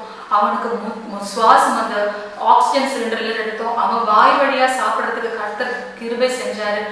எங்களுக்கு எவ்வளவோ கடன் இருந்தது, ஆனா எல்லாவற்றையும் தேவன் கொஞ்சம் கொஞ்சமா எல்லாவற்றையும் அடைச்சாரு. எங்களோட கணவன் மனைவிக்குள்ள ஒரு நல்ல ஐக்கியத்தை கொடுத்தாரு. எங்களுக்கு வேதம் வாசிக்கிறது எப்படின்னு கற்றுக் கொடுத்தாரு. அது மூலமா வாழ்க்கை நடத்துறது எப்படின்னு சொல்லி கொடுத்தாரு. எங்களோட தேவைகள் எவ்வளவோ இருந்தது, அத்தனை தேவைகளும் எப்படி கர்த்தர் மூலமா சமாதானத்தோட பெற்றுக்கொள்ள முடியும்ட்டு எல்லாத்தையும் எங்களுக்கு கர்த்தர் கற்றுக் கொடுத்து எங்களை ஒரு நல்ல குடும்பமா ஆக்கி இன்னைக்கு எங்களுடைய குழந்தைக்கு எல்லா விதத்துல இருந்தும் நல்ல சுகத்தை கொடுத்து ஒரு நார்மல் சைல்டாக்கி வச்சிருக்காரு. இதை ஒரு நாள்லயோ இல்ல 2 நாள்லயோ 1 வாரத்திலேயே கூட கர்த்தர் செஞ்சிருக்கலாம் ஒரே நிமிஷத்துல. ஆனா அவனுக்கு இந்த 1.25 வருஷம் 1.5 வருஷம் அவனை இந்த பாடுகள்ல இருக்கும்போது எங்க குடும்பத்துல இருந்த பல விஷயங்களை கர்த்தர் சீர் செஞ்சு இன்னைக்கு எங்களை அவரோட பிள்ளைகளா எடுத்து எல்லாவற்றையும் அவர் பார்த்துட்டு இருக்காரு. நாங்க அவனுக்கு நல்லானதுக்கு அப்புறமா டாக்டர்ஸ் கிட்ட போய் நன்றி சொல்ல போகும்போது அந்த டாக்டர்ஸ் என்கிட்ட சொன்னது, எப்படி இவனை நீங்க எடுத்துட்டு வந்தீங்க, இவனை எப்படி நார்மலா வந்தாங்க, சான்ஸே இல்லை மேடம், இது ஜஸ்ட் மிராக்கிள், நீங்க வணங்குற உங்க காட் தான் மேடம் உங்களுக்கு இந்த மிராக்கிள் செஞ்சாருனாங்க. உண்மைதான், நம்மளோட தேவனால் கூடாதது ஒன்றுமே இல்லை, தேவனால் எல்லாமே கூடும். எங்களுக்கு இவ்வளவு பெரிய அதிசயத்தை செஞ்சாரு. இன்னைக்கு நாங்க எல்லாருமே குடும்பமா சமாதானமா இருக்கிறோம். ஒரு காலகட்டத்துல நாங்க வீட்டுல என் கணவர், நான் ஹாஸ்பிட்டல்ல குழந்தை ஐசியூக்குள்ள, என்னுடைய கணவர் தனியா வெளியில வேற ஒரு இடத்துல, என்னுடைய மூத்த குழந்தை என்னுடைய அண்ணா வீட்டுல பிரிஞ்சு செதறி இருந்தோம்.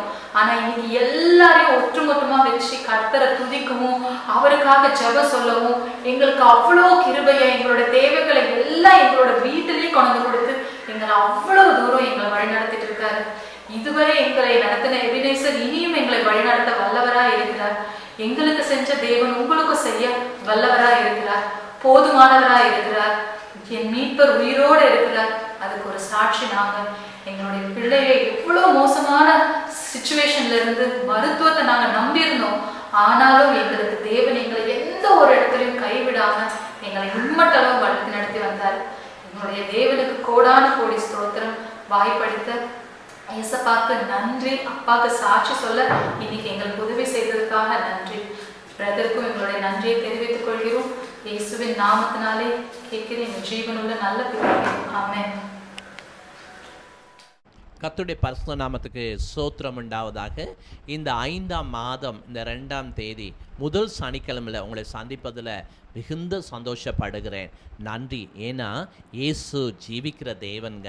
அவர் ஜீவனை கொடுத்தது நிமித்தம்தான் இன்னைக்கு உங்களை முகமுகமாய் நான் தரிசிக்கும்படியாய், என் இயேசுவை நான் தொழுது சோத்தரிக்கும்படியாய் கர்த்தர் கொடுத்த இந்த ஸ்லாக்கியத்துக்காய் என் இருதயத்தின் ஆழத்திலிருந்து நான் சோத்திர பலிகளை ஏறெடுக்கிறேன். ஆவியானவர் எங்கே இருக்காரோ அங்கே என்ன உண்டு? விடுதலை உண்டு. இன்னைக்கு ஆண்டவர் விடுவித்தது நிமித்தம்தான் அவருடைய சமூகத்துக்குள்ளே நாம் ஓடி வந்திருக்கோம். இந்த 5ஆம் மாதத்தில் கர்த்தராகிய தேவன் கொடுத்த வாக்குத்தத்தத்தின் வசனம் ஏசாயா 43ஆம் அதிகாரம் வசனம் 19. ஏசாயா 43ஆம் அதிகாரம் 19ஆம் வசனம். உங்களுடைய பைபிள் எல்லாம் திறந்து அதை நீங்களும் என்னோட சேர்ந்து வாசிங்க. ஏன்னா வசனத்தில் என்ன இருக்கான்? ஜீவன் இருக்கு. இன்னைக்கு உன் வாழ்க்கையில் ஒரு ஜீவன் வரப்போகிறது என்று கர்த்தர் சொல்லுகிறார். இதோ நான் இந்த வசனங்களை உங்களுக்காக வாசிக்கிறேன். இதோ நான் புதிய காரியத்தை செய்கிறேன், இப்பொழுதே அது தோன்றும், நீங்கள் அதை அறியீர்களா? நான் வனாந்திரத்திலே வழியையும் அவாந்திர வழியிலே ஆறுகளையும் உண்டாக்குவேன். எனக்கு அருமையான என் தேவ ஜனமே, கர்த்தர் சொல்றாரு, நான் இதோ புதிய காரியத்தை, பழசு இல்லைங்க, முந்தின நாளைக்கு முன்னாடி இல்லை, இன்னைக்கு, எஸ் ஐ டூ நியூ திங்ஸ், எஸ் புதுசா. Our God is a creator. இன்னைக்கு உனக்காக ஒரு காரியத்தை ஆண்டவர் என்ன பண்ணிட்டாராம்? புதுப்பிச்சு வச்சிருக்காரு. எஸ், நம்ம புது ட்ரெஸ் வரும்போது எவ்வளோ சந்தோஷப்படுறோம்ல, அந்த ட்ரெஸ்ஸை போடும்போது. இன்னைக்கு ஒரு புது காரியம். இந்த 5ஆம் மாதம் இந்த 2ஆம் தேதியில் ஆவியானவர் சொல்கிறாரு, மகனே மகளே பார்த்து கொண்டிருக்க என் தகப்பனே தாயே அருமையான என் தேவஜனமே, உனக்கு கர்த்தர் புதிய காரியத்தை கொடுத்திருக்கிறேன் என்று சொல்லுகிறார். அது மாத்திரம் இல்லை, இங்கே சொல்லப்படுகிறது இந்த வசனத்தில், நான் புதிய காரியத்தை செய்கிறேன், அது இப்பொழுது தோன்றுமா. எஸ், இயேசு சொல்லாகும் கட்டளையிட நிற்கும். ஆண்டவர் சொன்னார் இல்லை, சொன்ன உடனே அது என்ன ஆயிடுச்சு?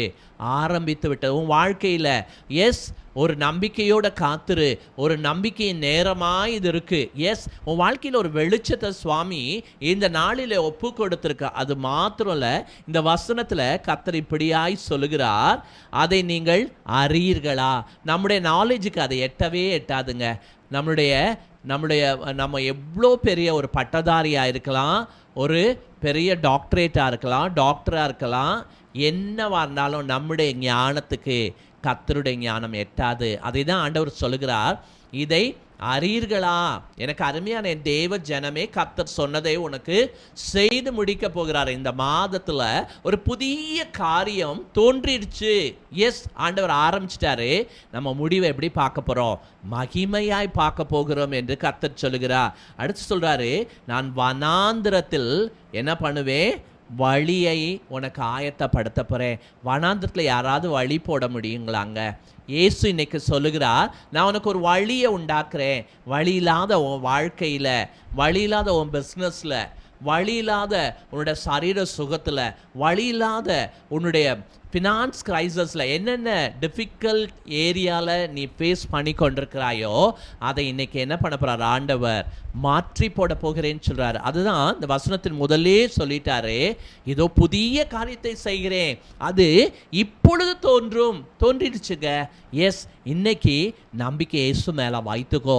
சூழ்நிலை மேலே வைக்காத, உன்னோட ஃபிக்ஸட் டெபாசிட் மேலே வைக்காத, உன் சம்பளத்து மேலே வைக்காத, உன் வருமானத்து மேலே வைக்காத, உன் வேலை மேலே வைக்காத, இன்னைக்கு கர்த்தர் சொல்கிறாரு, உன்னுடைய நம்பிக்கை யார் மேலே வைக்கணும்?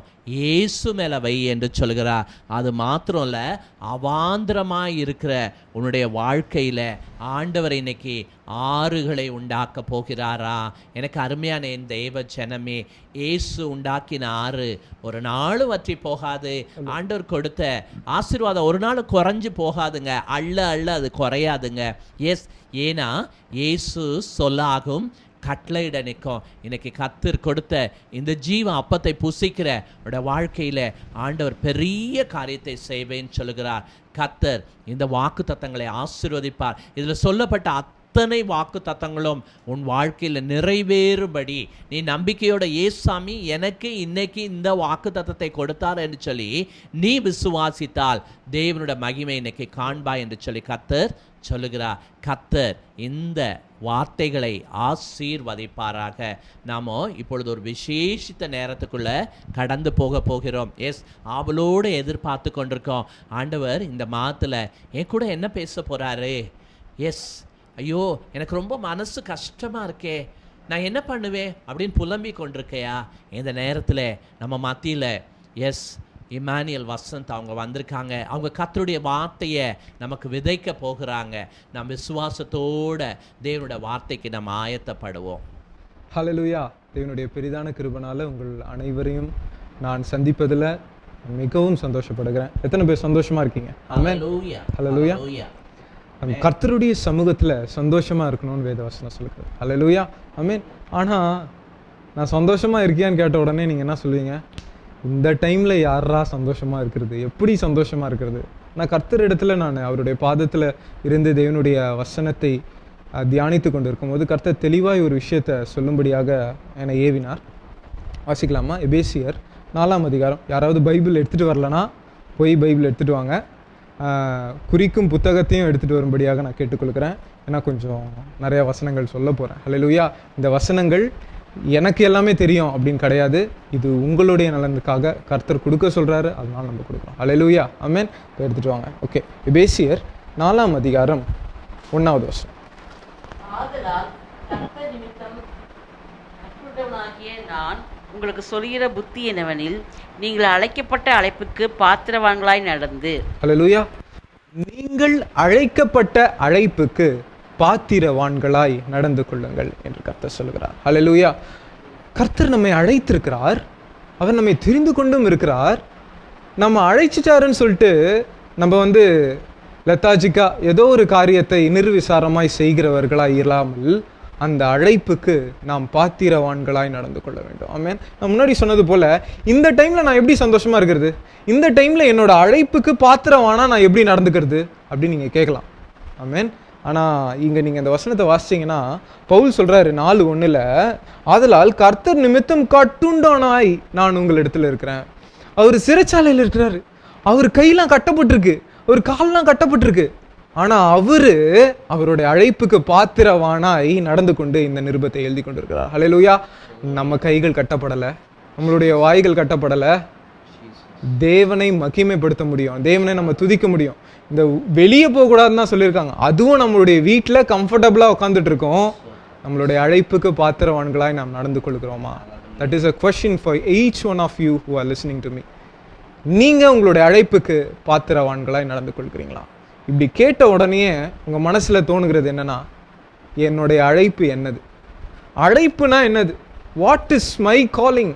அதுதான் உங்களுடைய கேள்வி. இன்னைக்கு கர்த்தர் உங்களோடு கூட பேசுவார் என்று நான் விசுவாசிக்கிறேன்.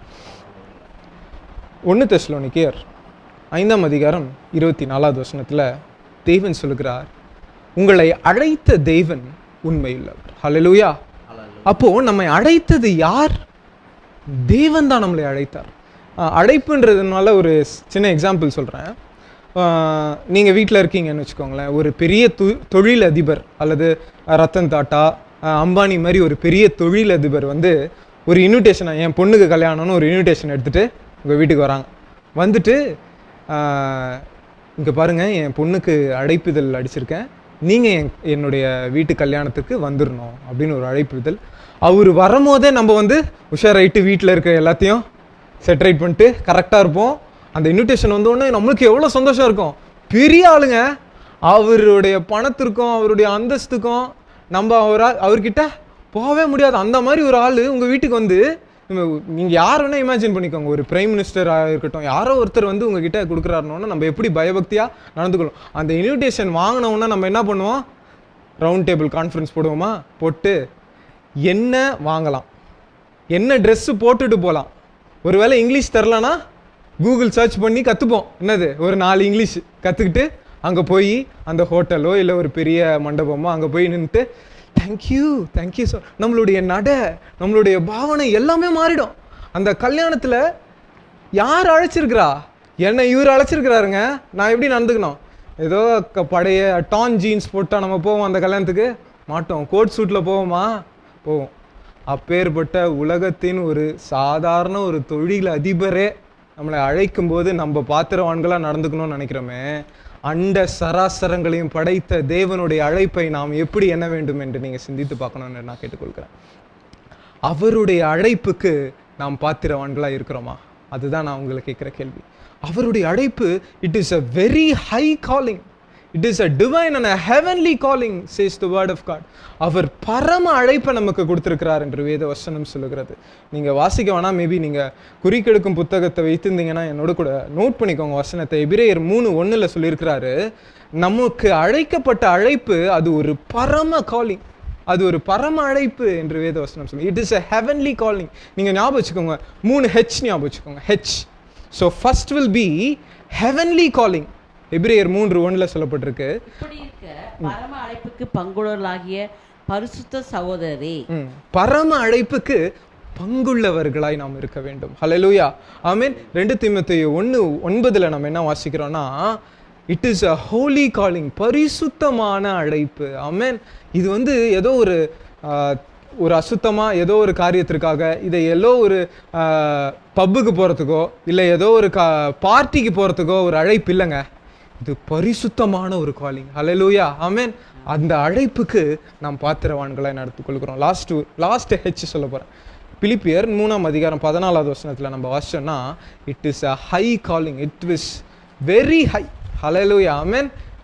KJVல வாசிங்கன்னா உங்களுக்கு தெரியும், இட் இஸ் அ ஹை, ரொம்ப மேன்மையான ஒரு அழைப்பு என்று அது அந்த வசனம் வாசிங்க. 3:14 கிறிஸ்து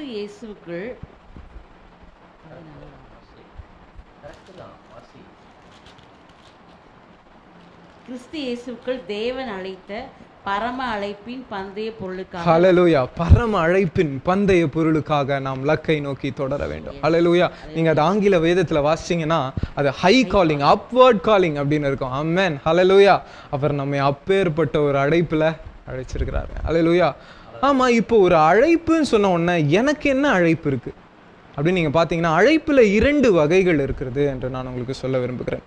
ஒரு அழைப்பு, it's a common for every one, எல்லாருக்குமே அந்த அழைப்பு இருக்கு. ஃபார் எக்ஸாம்பிள், இயேசு கிறிஸ்து மத்தேயு 11:28 சொல்றாரு, வருத்தப்பட்டு பாரம் சுமக்கிறவர்களே நீங்கள் எல்லாரும் என்னிடத்துல வாங்க, நான் உங்களுக்கு இளைப்பாறுதல் தரேன். யார் யாரெல்லாம் வருத்தப்பட்டு பாரம் சுமக்கிறீர்களோ, யார் யாரெல்லாம் பாவத்தை சுமந்துட்டு இருக்கீங்களோ, நீங்க எல்லாரும் என்கிட்ட வாங்கப்பா, நான் உங்களுக்கு இளைப்பாறுதல் தரேன். This is a open calling for every one, it is a common calling, எல்லாருக்குமே சொந்தமான அழைப்பு இது. ஆமென், ஹல்லேலூயா. அந்த மாதிரி நிறைய அழைப்புகள், எல்லாரும் ரட்சிக்கப்படவும் சத்தியத்தை அறிகிற அறிவை பெறவும் கர்த்தர் சித்தம் கொண்டிருக்கிறார் என்று வேதவசனம் சொல்லுகிறது 2 தீமோத்தேயு 2:2. அதனால கர்த்தர் எல்லாரையும் ரட்சிப்புக்கு ஏதுவாக அழைக்கிறார். ஆமென்.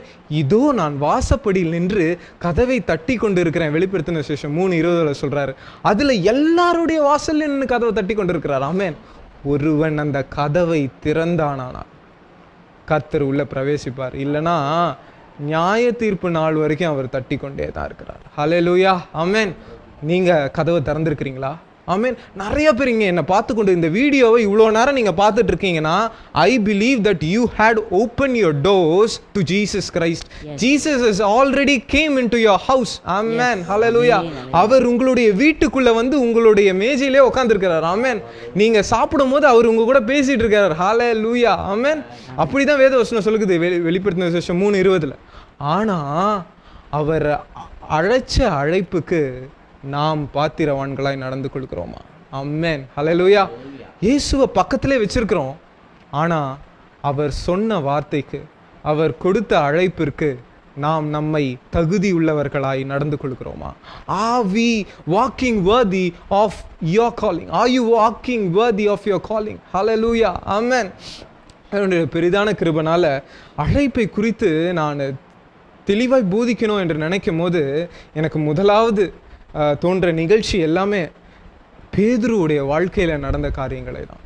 இயேசு கிறிஸ்து பேதுருவை அழைக்கிற விதத்தை குறித்து நான் உங்களுக்கு இன்னைக்கு எக்ஸ்பிளைன் பண்ணலான்னு நினச்சிருக்கேன்.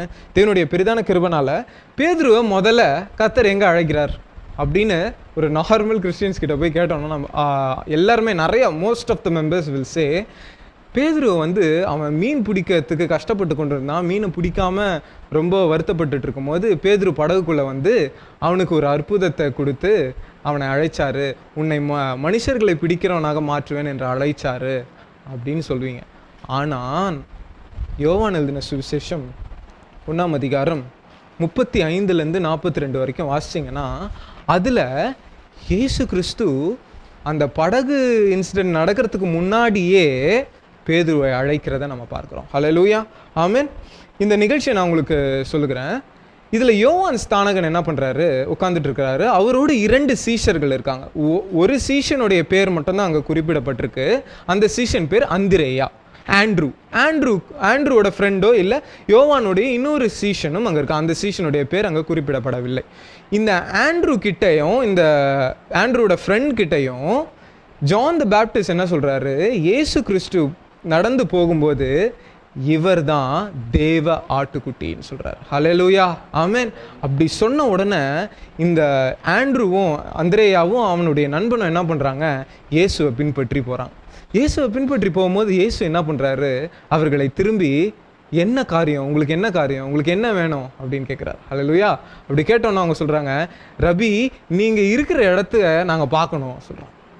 எதுக்கு அவங்க சொன்னாங்க, எதுக்கு இயேசு கேட்டார் எனக்கு தெரியாது. ஆனால் இயேசு கேட்ட உடனே அவங்க வந்து உங்கள் வீட்டை நாங்கள் பார்க்கணும், அப்படியா வந்து பாருங்க அப்படின்னு சொல்லி இயேசுவோடு கூடவே அவங்க நிறைய நாள் தங்கியிருக்கிறாங்க என்று வேதவசனம் சொல்லுகிறது. அந்த பேசேஜை 35 42 வரைக்கும் வாசிச்சிங்கன்னா அங்கே தங்கி இருந்தாங்க அப்படின்னே போட்டிருக்கு. அதுக்கப்புறம் இந்த ஆண்ட்ரூ யார் தெரியுமா, இந்த அந்திரேயா யார் தெரியுமா, சீமோன் பேதுருவுடைய உடன் பிறந்த சகோதரங்க. இவன் முதல்ல என்ன பண்ணுறான், போய் பேதுருவே, அதாவது சீமோனே, நாங்கள் மெஸ்ஸியாவை பார்த்துட்டோம், நாங்கள் தேவாட்டுக்குட்டியை பார்த்துட்டோம், நாங்கள் கிறிஸ்துவை பார்த்துட்டோன்னு சொல்லி பேதுருவை கூட்டிகிட்டு வராங்க. அந்த வசனத்தை வாசிங்க. 41 முதலாவது தன் சகோதரனாகிய சீமோனை கண்டு மேசியாவை கண்டோம் என்று சொன்னான். மேசியா என்பதற்கு கிறிஸ்து என்று அர்த்தமாம். பின்பு அவனை இயேசுவினிடத்தில் கூட்டிக் கொண்டு வந்தான். இயேசு அவனை பார்த்து, நீ யோனாவின் மகனாகிய சீமோன். இயேசு பார்த்த அடுத்த செகண்ட் என்ன சொல்றாரு, நீ யோனாவின் மகனாகிய சீமோன், உன்னுடைய பேர் இனிமேல் பேதுருவாய் இருக்கும். ஹல்லேலூயா. அல்லது கேபாவா இருக்கும் என்று சொல்கிறார். கேபானாலும் பேதுருனாலும் ஒன்று. ஆமென். ஹல்லேலூயா, ஆமென். எங்க பேதுரு அழைக்கப்படுகிறான், எப்போ அந்திரேயா அவனை கூட்டிட்டு வருகிறானோ அப்பவே அழைக்கப்படுகிறாங்க. ஹல்லேலூயா. அழைக்கப்பட்டுட்டு அதுக்கப்புறம் கர்த்தருடைய ஊழியத்துல கர்த்தர் வந்து தொடர்ந்து வழி நடத்தி கொண்டு வருகிறார். ஆனா ஒரு காலகட்டத்தில் பேதுரு இயேசுடைய வாழ்க்கையில் இல்லை. எங்கே போனா, அந்த அழைப்பு அவன்கிட்ட, இயேசுடைய அழைப்பு அவன்கிட்ட தான் இருந்தது. ஆனால் அவன் அதற்கு பாத்திரவானாய் நடந்து கொள்ளவில்லை. ஹல்லேலூயா, ஆமென். இந்த காலிங்கை அவன் எடுத்துக்கொண்டானா என்னன்னு எனக்கு தெரியல. ஆனால் இந்த காலிங்க்கு நான் என்ன பேர் வச்சுருக்கேன்னா, வழி அருகே விதைக்கப்பட்ட விதைன்னு வச்சுருக்கேன். ஹல்லேலூயா. வழி அருகே விதையை போட்டால் அது என்ன பண்ணும், பறவைகள் வந்து எடுத்துக்கொண்டு போச்சு அப்படின்னு சொல்லி இயேசு ஊமையாக சொல்கிறாரு. அதே போல் கர்த்தர் தான் அழைச்சார், இயேசு கிறிஸ்து தான் அழைச்சார். ஆனால் அதுக்கப்புறம் ஊழியத்தில் பேதுருடைய பேரே இல்லையே. அதுக்கப்புறம் எங்கே வந்ததுன்னா அந்த படகுடைய சீன் வரைக்கும். அங்கே தான் இயேசு கிறிஸ்து மறுபடியும் அவனை அழைக்கிறத நம்ம பார்க்குறோம். அந்த படகுடைய சீனுக்கு போகலாமா? வாசிங்க, 2வது காலிங்க்கு போகலாம். லூக்கா எழுதின சுவிசேஷம் 5ஆம் அதிகாரம்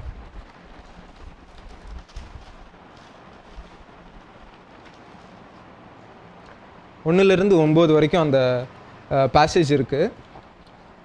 1வது வசனம் வரைக்கும் வாசிங்க. பின்பு அவர் கெனசரேத்து கடல் அருகே நின்ற போது திரளான ஜனங்கள் தேவ வசனத்தை கேட்கும்படி அவரிடத்தில் நெருங்கினார்கள். அப்பொழுது கடற்கரையிலே நின்று 2 படகுகளை கண்டார். மீன் பிடிக்கிறவர்கள் அவைகளை விட்டிறங்கி வலைகளை அலசி கொண்டிருந்தார்கள். அப்பொழுது அந்த படகுகளில் ஒன்றில் ஏறினார். அது சீமோனுடையதா இருந்தது. அதை கரையிலிருந்து சற்றே தள்ளும்படி அவனை கேட்டுக்கொண்டு அந்த படவில் உட்கார்ந்து ஜனங்களுக்கு போதகம் பண்ணினார். படகுல அவன் மீன் பிடிச்சிட்டு இருக்கான்.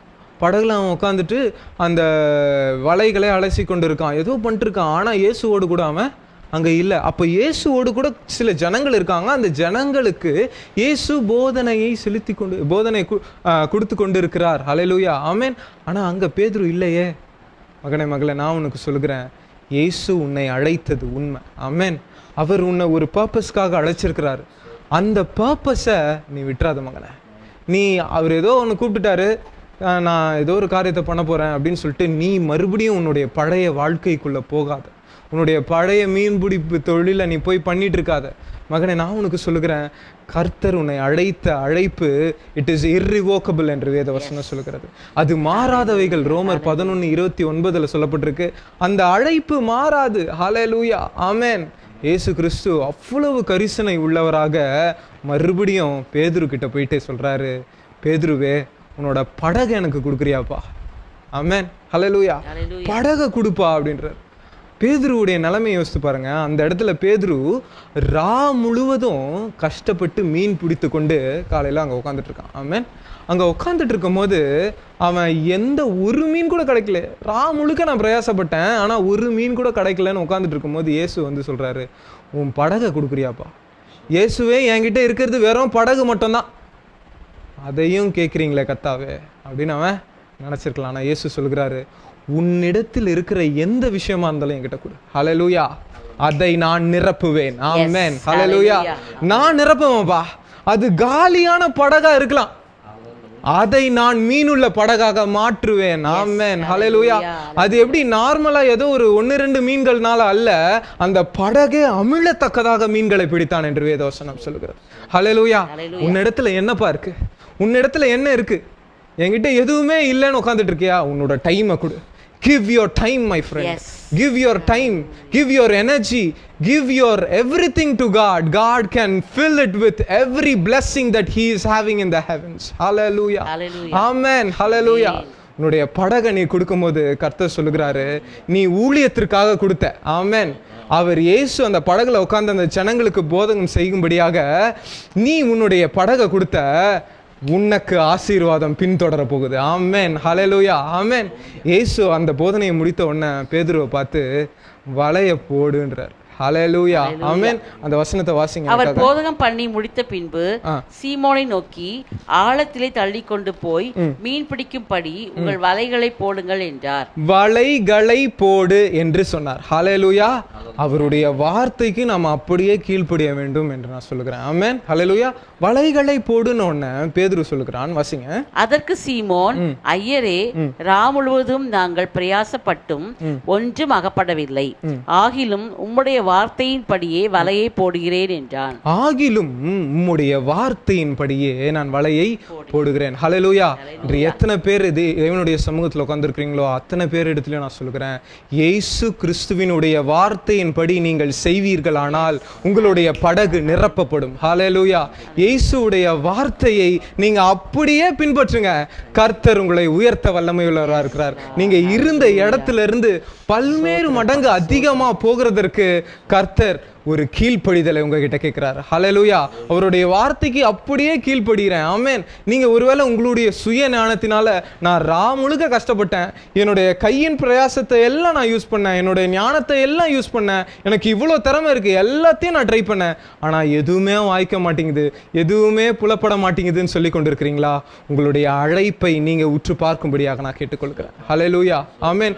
1 கொரிந்தியர் 1:26 வசனத்துல நம்ம பார்க்கிறோம், உங்களுடைய அழைப்பு, நீங்க உங்க அழைப்பை you have to consider your calling. ஹல்லேலூயா. உங்களுடைய அழைப்பை நீங்க பார்க்க வேண்டும் என்று வேதவசனம் சொல்லுகிறது. வாசிக்கவானா? அவனுடைய பெரிதான கிருபைனால பேதுரு அவனுடைய அழைப்புக்கு பாத்திரவானாய் அங்கு நடந்து கொள்ளுங்க. அதனாலதான் அவனுக்கு அவ்வளவு துன்பங்கள், ராமுழுகவும் கஷ்டப்பட்டு கொண்டு இருக்கிறான் என்று வேதவசனம் சொல்கிறது. ஆனாலும் உம்முடைய வார்த்தையின்படி நான் வலைய போடுறேன்னு சொல்றான். ஆனா அவன் சொன்னது ஒண்ணு, செஞ்சது ஒண்ணு. எப்படி நான் அப்படி சொல்கிறேன் அப்படின்னா, இன்னொரு வாட்டி அந்த பேதுருவுடைய பிரதியுத்தரத்தை வாசிங்க. லூக்கா 5ஆம் அதிகாரம் 5வது வசனம். ஐயரே, ரா முழுவதும் நாங்கள் பிரயாசப்பட்டும் ஒன்றும் அகப்படவில்லை. ஆகிலும் உம்முடைய வார்த்தையின்படி வலையை போடுகிறேன் என்றான். அவன் அவருடைய வார்த்தையின்படி பண்ணானா என்ன? இல்லையே. அவர் என்ன சொன்னாரு? 4வது வசனத்துல நீங்க வாசிச்சீங்கன்னா, அவர் போதகம் பண்ணி முடித்த பின்பு சீமோனை நோக்கி, ஆழத்திலே தள்ளி கொண்டு போய் மீன் பிடிக்கும்படி உங்கள் வலைகளை போடுங்கள். வலைகளை போட சொல்றாரு கர்த்தர். Cast down your nets ன்னு சொல்றாரு. ஆனா பேதுரு என்ன சொல்றான்? உங்க வார்த்தையின்படி செய்யறேன். நிறைய பேர் என்ன பண்றோம்?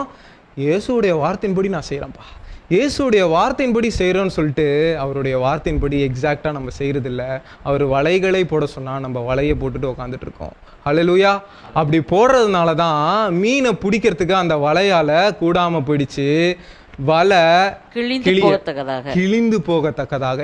கர்த்தருடைய ஆசீர்வாதம் ஐஸ்வர்யத்தை தரும், அதனோடு கூட வேதனையை கூட்ட மாட்டார் என்று வேதவசனம் சொல்கிறது. என் வாழ்க்கையில கர்த்தர் தான் ஐஸ்வர்யத்தை தராரு, ஆனா ஏன் வேதனை வருது அப்படின்னு நீங்க சொல்லி கொண்டிருக்கீங்களா? நான் சொல்லுகிறேன், நீங்க கர்த்தருடைய வார்த்தையை எக்ஸாக்டா கீழ்ப்படிங்க, கர்த்தர் அதனோடு கூட வேதனையை கூட்ட மாட்டார். ஹல்லேலூயா, ஆமென், ஹல்லேலூயா. வலைகளை போட சொன்னா வலையை போடுங்க, வலைகளை போடுங்க. ஆமென், ஹல்லேலூயா. வலையை போட்டிருந்தாலும் அந்த வலை கிழியத்தக்கதாக, அந்த போட்டு சிங்க் ஆகிற மாதிரி அவனுக்கு வேற வழி இல்லாம மற்றவர்கள் செபதேவன் குமாரனுடைய படகு கூப்பிட்டு அப்படி அழுறாங்க. அள்ள குறையாத ஒரு மீன் கூட்டத்தை, ஒரு மீன் பிடிக்கிறத அவங்க எடுத்தாங்க. ஹல்லேலூயா, ஆமென். What a big catch. ஆமென், ஹல்லேலூயா. இது எதனால நடந்ததுங்க? ஆமென். இது எதனால நடந்தது? அவனுடைய படகை கொடுத்தான். ஹல்லேலூயா. அவன் கையில இருந்த நெட்டை அவருடைய வார்த்தைக்கு கீழ்ப்படுத்தினான். அப்போ அவன் கீழ்ப்படுத்ததுனால கர்த்தர் அவனை ஆசீர்வதித்தார். ஹல்லேலூயா. ஆசீர்வதித்துட்டு அவன்கிட்ட சொல்றாரு, அது வாசிக்கிறீங்களா? 7வது வசனம். 8வது வசனம் வாசிங்க. சீமோன் பேதுரு அதை கண்டு இயேசுவின் பாதத்தில் விழுந்து, ஆண்டவரே, நான் பாவியான மனுஷன். போதும்.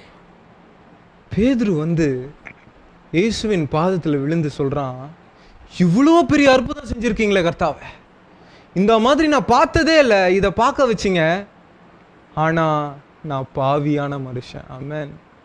கர்த்தர் சொல்லுகிறார், கர்த்தர் முதலாவது உன்னுடைய படகுக்குள்ள வந்தார்னா ஹிஸ் ஃபர்ஸ்ட் ப்ராசஸ் இஸ் நீ பாவி என்று உன்னை காட்டுவார். ஹல்லேலூயா, ஆமென்.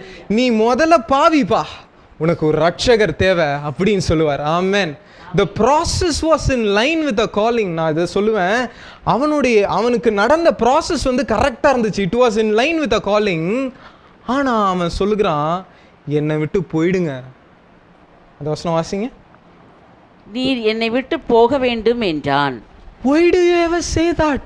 பேதுருவே, நீ ஏன் அப்படி சொன்ன? அவர் தான்ப்பா ரட்சகர், உன்னுடைய பாவத்திலிருந்து விடுதலை ஆக்கக்கூடியவர் அவர் தான். ஆனால் அவர்கிட்ட நீ இப்போ என்ன சொல்கிற? நான் பாவியான மனுஷன், என்னை விட்டு போயிடுங்கன்னு சொல்கிறீங்க. நீங்கள் அப்படி சொல்லாதிருக்கும்படி உங்களை நான் கேட்டுக்கொள்கிறேன். ஹல்லேலூயா. தேவனுடைய பெரிதான கிருபைனால அவருடைய அழைப்புக்கு பாத்திரவானாய் நாம் நடந்து கொள்ள வேண்டும் என்றால் நாம் அந்த ப்ராசஸில் மட்டும் இன்லைனில் இருக்கக்கூடாது, அதை காட்டிலும் நம்மளுடைய response must be in line with the word of God. ஹல்லேலூயா. நம்மளுடைய பிரதிகிரியை அவருக்கு, அவருடைய அழைப்புக்கு பாத்திரவான்களாய் நம்ம நடக்க வைக்க வேண்டும். ஆமென், ஹல்லேலூயா. சொல்லுவீங்களா? ஹல்லேலூயா.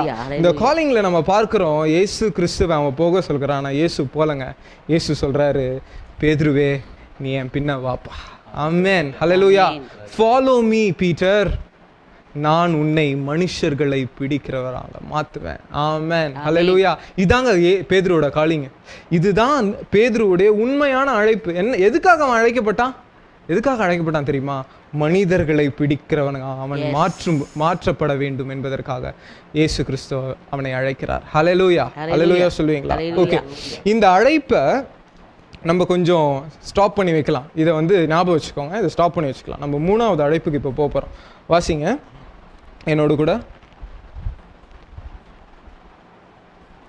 மத்தேயு 14ஆம் அதிகாரம் 25வது வசனம். ஓகே, 3வது காலிங். ஜீசஸ் பேதுருவை கூப்பிட்ற அந்த 3வது காலிங்கில் நம்ம பார்க்குறோம், படகுல சீஷர்கள் பயணம் பண்ணி போகிறாங்க. எங்கே போகிறாங்கன்னு தெரில, போயிட்டுருக்காங்க. இயேசு கிறிஸ்து காலையிலேயோ நடுஜாமம் போட்டிருக்கு, ஓகேங்களா? அந்த டைமில் இயேசு வந்து கடலின் மேல் நடந்து வருகிறத நம்ம பார்க்குறோம். ஆமென். இதை பார்க்கும்போது அந்த ஆல்ரெடி அங்கே வந்து புயலும் காற்றும் கடல் கொந்தளிப்பும் இருக்கிற அந்த சமயத்தில் சீஷர்கள் எல்லாம் பயந்து போய் இருக்கிறாங்க. அப்போது இயேசு கிறிஸ்து என்ன பண்ணுறாரு, கடலில் நடந்து வருகிறத பார்த்த உடனே பயந்துட்டு என்ன பண்ணுறாங்க, ஆவேசம் ஆவேசம் பேய் அப்படின்னு கத்துறாங்க. அவர் கடலின் மேல் நடக்கிறதை சீஷர்கள் கண்டு கலக்கமடைந்து ஆவேசம் என்று சொல்லி பயத்தினால் அலறினார்கள். அதுக்கு இயேசு ரிப்ளை பண்றாரு பாருங்க. உடனே இயேசு அவர்களோட பேசி, திடன் கொள்ளுங்கள், நான் தான், பயப்படாதிருங்கள் என்றார். திடன் கொள்ளுங்கள், நான் தான், பயப்படாதிருங்கள். ஹல்லேலூயா, ஆமென். பயப்படாதிருங்கள்னு சொல்லி முடிச்ச அடுத்த செகண்ட் வாசிங்க, அடுத்த வசனம். பேதுரு அவனை நோக்கி, ஆண்டவரே, நீரே ஆனால் நான் ஜலத்தின் மேல் நடந்து, கர்த்தாவே நீரே ஆனால் ஜலத்தின் மேல் நான் நடக்க எனக்கு உம்மிடத்தில் வர கட்டளையிடும் என்றான். கட்டளையிடும். ஹல்லேலூயா, ஆமென். Now the response is also in line with the calling. Amen. Hallelujah. First நான் சொன்னேன், அவனுடைய ரெஸ்பான்ஸ் வந்து வாஸ் நாட் இன் லைன். அது வந்து கரெக்டாக பாத்திரவானா நடந்து கொள்ளலை. ஆனால் இங்கே his response was in line with a calling. ஆமென். ஆனால் நடுவில் நடந்து வந்து கொண்டு இருக்கும் போது இயேசு கிறிஸ்துவை பார்த்து கொண்டு இருந்த பேதுரு கடலையும் காற்றையும் பார்த்து கொள்ள ஆரம்பிக்கும் போது அவன் முழுக ஆரம்பிக்கிறான். ஹல்லேலூயா, ஆமென். நம்ம அநேக நேரத்தில் இயேசுவால் அழைக்கப்படுகிறோம். ஆமென். இயேசு ஒரு வார்த்தை மாத்திரம் சொல்லியிருக்கிறார். ஹல்லேலூயா. அந்த வேத வசனத்தை நீங்கள் வாசிச்சிங்கன்னா அவர் வா என்றார். அந்த இங்கிலீஷில் வந்து நீங்கள் கம்னு ஒரு வேர்டு இருக்கும், ஆனால் தமிழில் ஒரு வார்த்தைங்க, ஒரு லெட்டர், வார்த்தை கூட இல்லை, ஒரு லெட்டர். அந்த லெட்டரில் தான் பேதுரு நின்று கொண்டு இருந்தான். ஆமென். ஹல்லேலூயா. அப்படி நடந்து கொண்டு வரும்போது அவன் அந்த வார்த்தையை நம்பாமல் விசுவாசிக்காமல் அவன் என்ன பண்ணுறான், அவனை சுற்றி நடக்கிற பிரச்சனைகள், அவனை சுற்றி நடக்கிற எல்லா அந்த காற்றுகள் கடல்களை பார்த்து பயப்படுகிற ஆரம்பிக்கிறான், சந்தேகப்படுகிற ஆரம்பிக்கிறான். அப்படி ஆரம்பிக்கும் போது அவன் முழுக ஆரம்பிக்கிறான். ஆனால் கர்த்தர் சொல்கிறாரு, பேதுருவே, நான் உன்னை கூப்பிட்டேன், நீ உன்னுடைய ரெஸ்பான்ஸ் கரெக்டாக இருந்துச்சுப்பா, என்னுடைய வார்த்தையை நீ நம்பி தான் வந்த, நான் கொஞ்ச நேரம் நடந்துட்டு வந்த. ஆனால் திடீர்னு என்னப்பா ஆச்சு, என்னை ஏன்பா உன்னுடைய கண்ணு என்னை ஏன்பா பார்க்கல? ஹல்லேலூயா.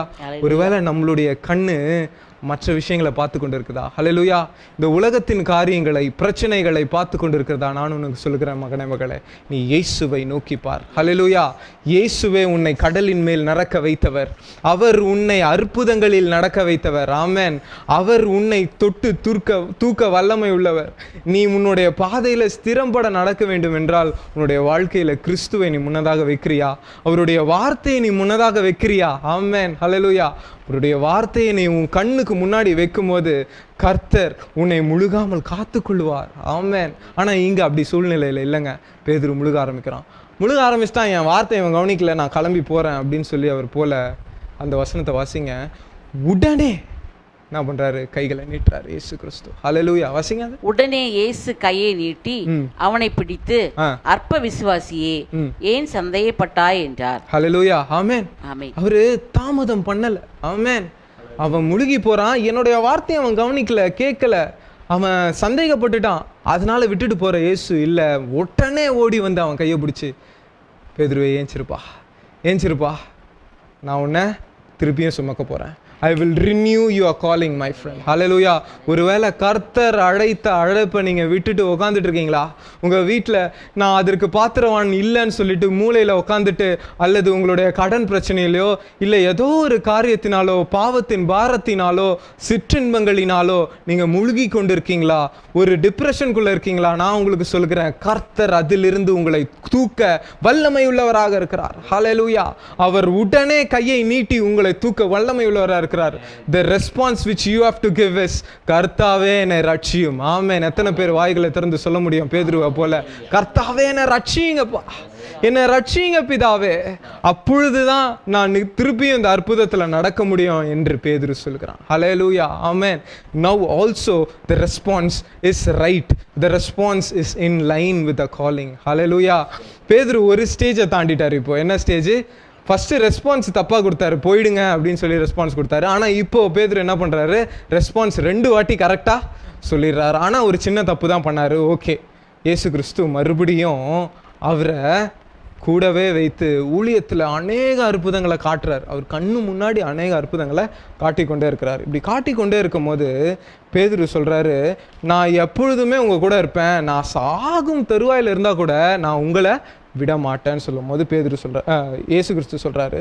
வாசிங்க என்னோடு கூட, லூக்கா 22 அதிகாரம் 31, 32.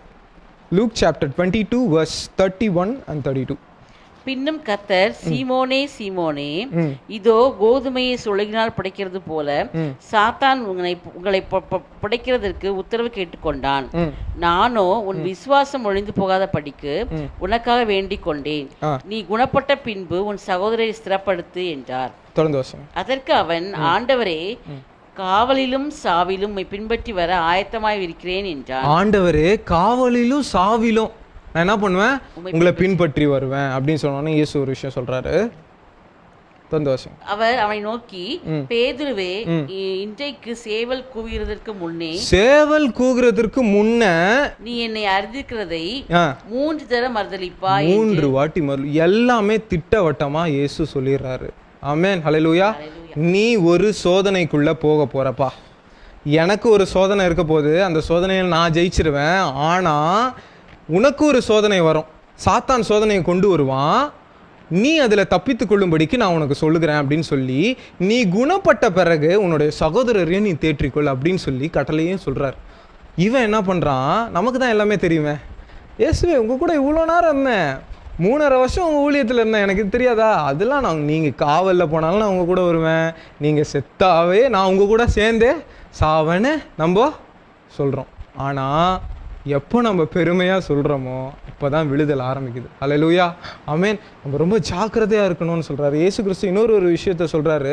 அவர்களை கெத்செமனே தோட்டத்தில் அழைத்து கொண்டு வரும்போது அவங்க தூங்கி கொண்டு இருக்கிறாங்க. 22வது வசனம் 22ஆம் அதிகாரம் 46வது வசனத்தில் பார்த்தீங்கன்னா, நீங்கள் நித்திரை பண்ணுகிறது என்ன, சோதனைக்குட்படாத படிக்கு எழுந்திருந்து ஜெபம் பண்ணுங்கள். ஜெபம் பண்ணுப்பா, நீ சோதனைக்குள்ள போகாதபடிக்கு ஜெபம் பண்ணு. இன்னொரு வாட்டி சொல்றாரு, ஆலோசனை சொல்றாரு, உனக்கு உபதேசத்தை சொல்றாரு. பா, விழுந்து போயிடாதப்பா, ஜாக்கிரதையா இரு, நான் உன்னை 2வது வாட்டி கூப்பிட்டேன், அந்த காலிங்க்கு நீ உத்தமமா இருக்கணும்னு சொல்லிட்டு அவனை அப்படியே ஸ்திரப்படுத்தி கொண்டே வராரு. ஆனா பேதுரு என்ன பண்றான், ஜெபம் பண்ணாம என்ன பண்ணிருக்கான், தூங்கி கொண்டிருக்கிறான். ஆம் பிரியமானவர்களே, நான் உங்களுக்கு சொல்கிறேன், இந்த ஊர் அடங்குல நம்ம என்ன பண்றோம், நம்மளுடைய வாழ்க்கையை ரொம்ப லெத்தாஜிக்காக எடுத்துக்கிறோம். ஹல்லேலூயா. இந்த பேதுருவை போல் எனக்கு தான் எல்லாமே தெரியும், கர்த்தர் என்னுடைய வீட்டில் இந்த கொள்ளை நோயெல்லாம் அனுமதிக்க மாட்டார், கரெக்ட் அனுமதிக்க மாட்டார். அதுக்காக நீ லெத்தாஜிக்காக இருக்கணும், ஸ்லாகிஷாக இருக்கணும்னு கர்த்தர் விருப்பப்படுறதில்லை. நீ தூங்கி கொண்டு இருக்கணும்னு கர்த்தர் ஆசைப்படுகிறது இல்லை. நீ விழித்திருந்து செபிக்கணும், தேசத்திற்காக நீ விழித்திருந்து செபிக்கணும்னு கர்த்தர் சொல்லுகிறார். ஹல்லேலூயா. நீ சோதனைக்குள்ள உட்படாதபடிக்கு நீ விழித்திருந்து செபிக்கணும். நீ சும்மா ஜாலியாக இருந்துக்கலாம், இயேசு தான் என் கூட இருக்கிறாரு, என் படகுல இருக்கிறாரு, என் கூடவே இருக்கிறாரு, எனக்கு என்ன பிரச்சனை, நீ இருக்கவே இருக்கக்கூடாது, நீ ஜெபம் பண்ண வேண்டும் மகனே. நல்லா கவனிங்க. பேதுரு ஒரு இடத்துல போகும்போது இயேசு கிறிஸ்துவை அரெஸ்ட் பண்ணி கூட்டி கொண்டு போயிட்டாங்க. அந்த இடத்துல அவரை கொடுமைப்படுத்தி கொண்டு இருக்கும்போது 22வது அதிகாரம் 56வது வசனம் வாசிங்க. அப்பொழுது ஒரு வேலைக்காரி அவனை நெருப்பண்டையிலே உட்கார்ந்திருக்க கண்டு, ஒரு வேலைக்காரி அவனை எங்க உட்கார்ந்திருக்க பாக்குறா, ஒரு நெருப்பண்டையில், ஒரு கறி நெருப்புல அவன் என்ன பண்ணிருக்கான். யோவான் சுவிசேஷத்தில் நம்ம வாசிச்சோம்னா, யோவான் 18:25 திருப்போனா 18:25 பார்த்தோம்னா, கறி நெருப்பண்டையில் அவன் உட்காந்து குளிர் காய்ந்து கொண்டு இருக்கிறான். ஹல்லேலூயா. இந்த டைம்ல குளிர் காய்ஞ்சிட்டு இருக்கலாமா நம்ம? இப்படி ஒரு ஊரடங்கு போட்டிருக்காங்க, மக்கள் அழிந்து கொண்டிருக்காங்க, கிறிஸ்துவை அறியாமல் மக்கள் செத்து கொண்டிருக்காங்க, மாண்டு கொண்டிருக்காங்க. நம்ம இங்க குளிர் காய்ந்து கொண்டிருக்கலாமா? கர்த்தர் சொல்லுகிறாரு, நீ சோதிக்கப்படாதபடிக்கு, சோதனைக்குள்ள உட்படாதபடிக்கு விழித்திருந்து செபிப்பியா மகனே, மகளே, நீ ஜெபிப்பியா? இயேசு கிறிஸ்து மனதளவில் கஷ்டப்பட்டு கொண்டு இருக்கிறாரா நான் பார்க்குறேன். இந்த இந்திய தேசத்தில் செத்து போயிட்டு இருக்கிற ஒவ்வொரு ஜனங்களை குறித்தும் அவர் கரிசனை உள்ளவராக இருக்கிறார். எப்படி அங்கே அவர் பாடுபட்டு கொண்டு இருந்தாரோ, இப்பொழுதும் இயேசு கிறிஸ்து பாடுபட்டு கொண்டு வந்திருக்கிறார். ஏன் தெரியுமா? இந்த மாதிரி ஒரு கிறிஸ்டியன்ஸ் ஜெபம் பண்ணாமல் உட்காந்துட்டு இருக்காங்களே, வீட்டில் உட்காந்து டிவி பார்த்துட்டு இருக்காங்களே, உட்காந்து சினிமாவை பார்த்து கொண்டு இருக்கிறாங்களேன்னு வருத்தத்தில் உட்காந்துட்டு இருக்காரு. நம்ம குளிர் காய்ந்து கொண்டு இருக்கிறோம்னு சொல்லுகிறேன். தேவனுடைய பெரிதான கிருபையினால் நான் சொல்லுகிறேன், அதிலிருந்து வெளியே வா மகனே. நீ விழித்திருந்து செபிக்க வேண்டும் என்று கர்த்தர் சொல்லுகிறார். ஹல்லேலூயா, ஆமென். இந்த பேதுரு அப்படி செபிக்காததுனால அந்த சோதனை வந்த டைம்ல அவன் மறுதளித்து போகிறான். ஹல்லேலூயா. அநேக நேரத்தில் நம்ம சொல்றோம், என்ன சொல்றோம், இயேசு எனக்கு தெரியும், இயேசு சொன்னதெல்லாம் நான் செய்கிறேன், எல்லாமே எனக்கு தெரியும், பைபிளை 2 வாட்டி நான் முடிச்சிட்டேன், எல்லாமே சொல்கிறோம். ஆனால் இப்போ உட்காந்து நம்ம குளிர் காந்து கொண்டு இருக்கோம். அப்படி பண்ணக்கூடாது. அப்படி பண்ணதுனால நாம் அநேக நேரத்தில் மறுதளித்து போய் விடுகிறோம். ஹல்லேலூயா. என்னோடு கூட வாசிங்க தீத்து 1ஆம் அதிகாரம் 16வது வசனம். தீத்து 1ஆம் அதிகாரம் 16வது வசனம். அவர்கள் தேவனை அறிந்திருக்கிறோம் என்று அறிக்கை பண்ணினார்கள், கிரியைகளினாலோ அவரை மறுதளிக்கிறார்கள். ஹல்லேலூயா. தேவன் சொல்றாரு, இவங்க தேவனை அறிந்திருக்கிறேன்னு சொல்றாங்க, தேவன் சொன்னதெல்லாம் நான் செஞ்சிட்டு இருக்கேன்னு சொல்றாங்க, தேவன் எனக்கு நல்லா தெரியும்னு சொல்றாங்க 16வது வசனத்துல. ஆனா தேவனை மறுதளிக்கிறார்கள். அவர்களுடைய கிரியை தேவனை அறிந்தவர்கள் போல அவங்க நடந்துக்கல. அவங்களுடைய கிரியை அவங்களுடைய அழைப்புக்கு பாத்திரவான்களாய் நடந்து கொள்ளவில்லையே. ஹல்லேலூயா. அப்படி நம்ம இருக்கக்கூடாது. ஒரு காலம் நம்ம இருந்துடவே கூடாது. எனக்கு தெரியும், எனக்கு எல்லாமே தெரியும் நினைச்சு கொண்டு இருக்கிறியா மகனே மகளே, நீ மறுதளித்து போவா என்று வேதவசனம் சொல்கிறது. அவர் நம்மளுடைய கிரியையையும் அவரை அறிந்தவர்கள் போல நாம் நடக்க வேண்டும். நம்மளுடைய கிரியையும் நம்மளுடைய அழைப்புக்கு பாத்திரவான்களாய் நடந்து கொள்ளும்படி நம்மளை வழி நடத்த வேண்டும். ஹல்லேலூயா. மற்றவர்களையும் வழி நடத்த வேண்டும். ஹல்லேலூயா.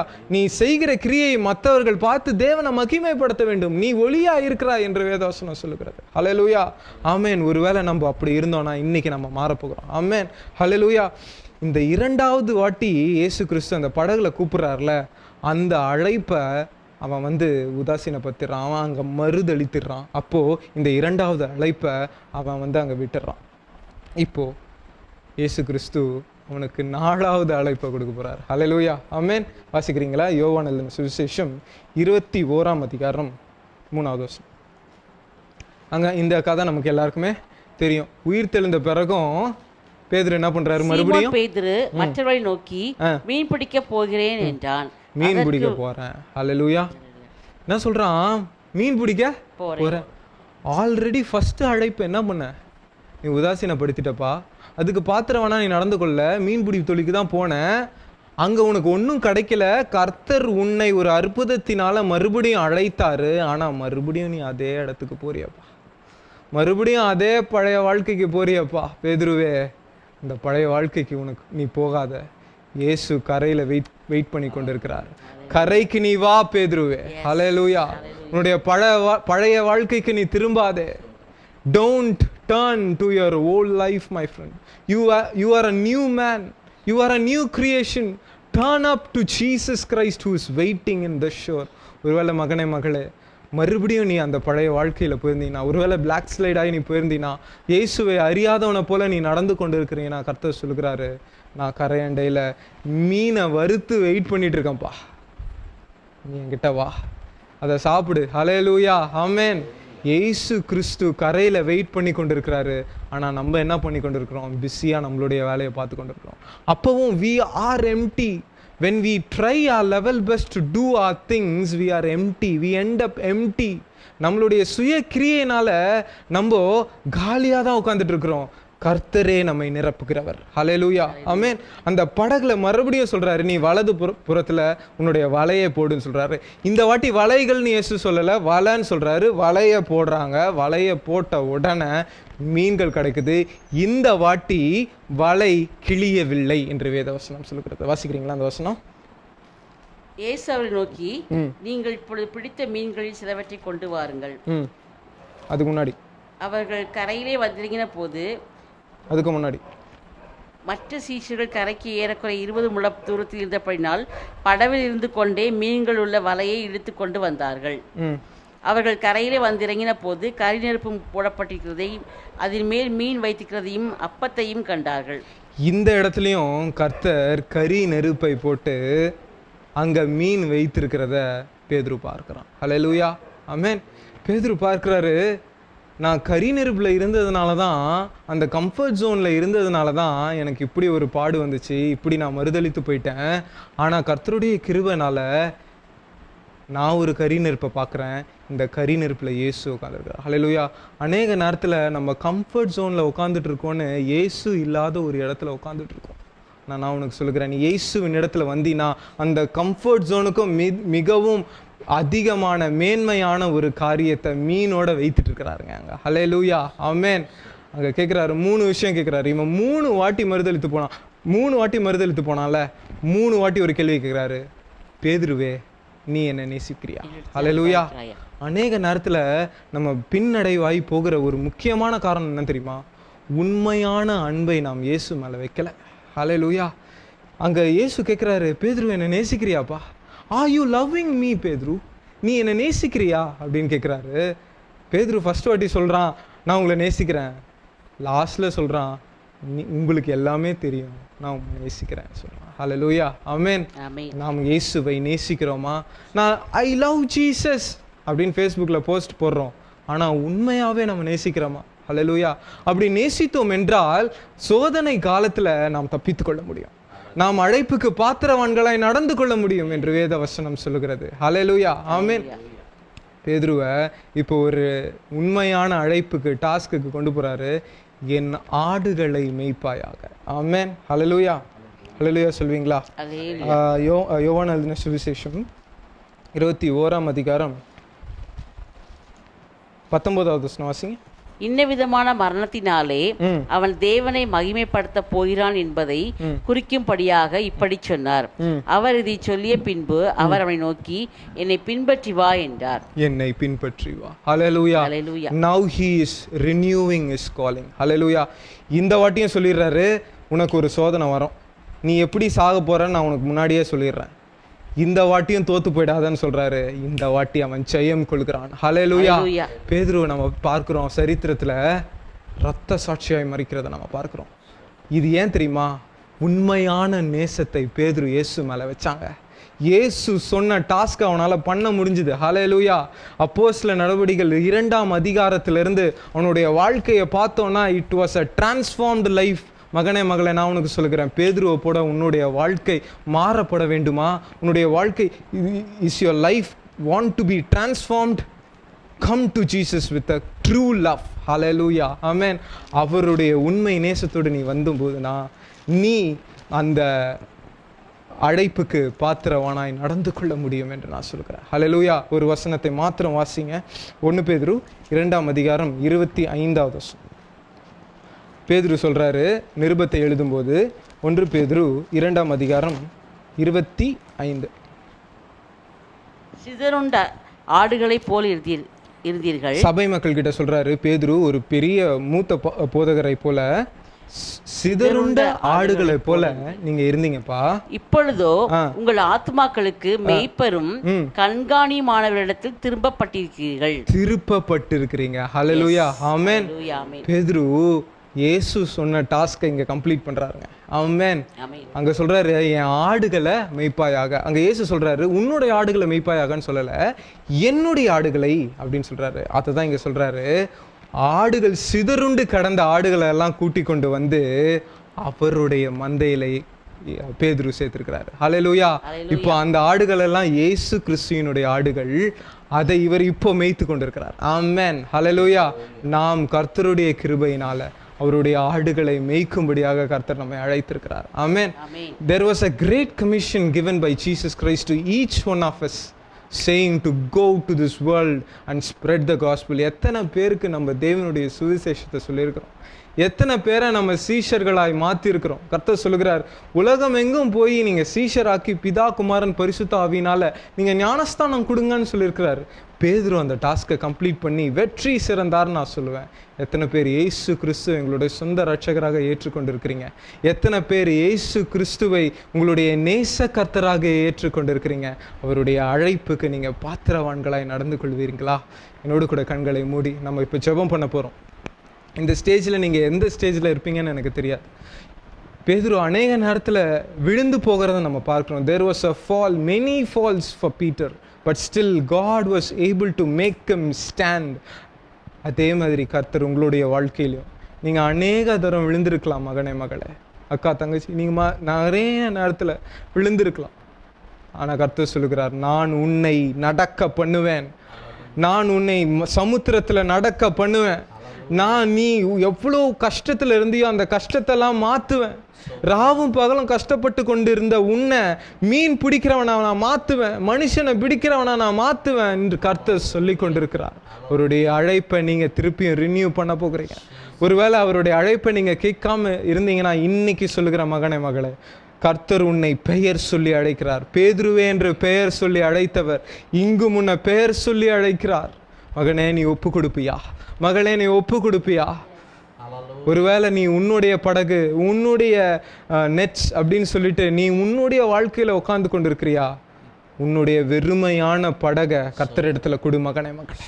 கர்த்தர் அதை நிரப்ப வல்லமை உள்ளவரா இருக்கிறார். ஹல்லேலூயா, ஹல்லேலூயா. கர்த்தர் இப்பொழுதே உங்களுடைய வாழ்க்கையை, உங்களுடைய வெறுமையான காரியங்களை நிரப்பும்படியாக நான் செபிக்கிறேன். ஒருவேளை நீங்க இப்பொழுது ஒப்பு கொடுங்க, இப்பொழுது ஒப்பு கொடுங்க. உங்களுடைய வெறுமையான அந்த வாழ்க்கையை கர்த்தர் இடத்துல ஒப்பு கொடுங்க. அதை நிரப்ப கர்த்தர் வல்லமை உள்ளவராக இருக்கிறார்.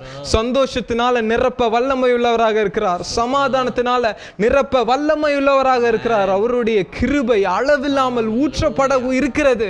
நீங்க அதை பெற்றுக்கொள்வீர்களா? நீங்க அதை பெற்றுக்கொள்ளும்படியாக கர்த்தர் கிருபை தருகிறார் என்று வேத வசனம் சொல்லுகிறது.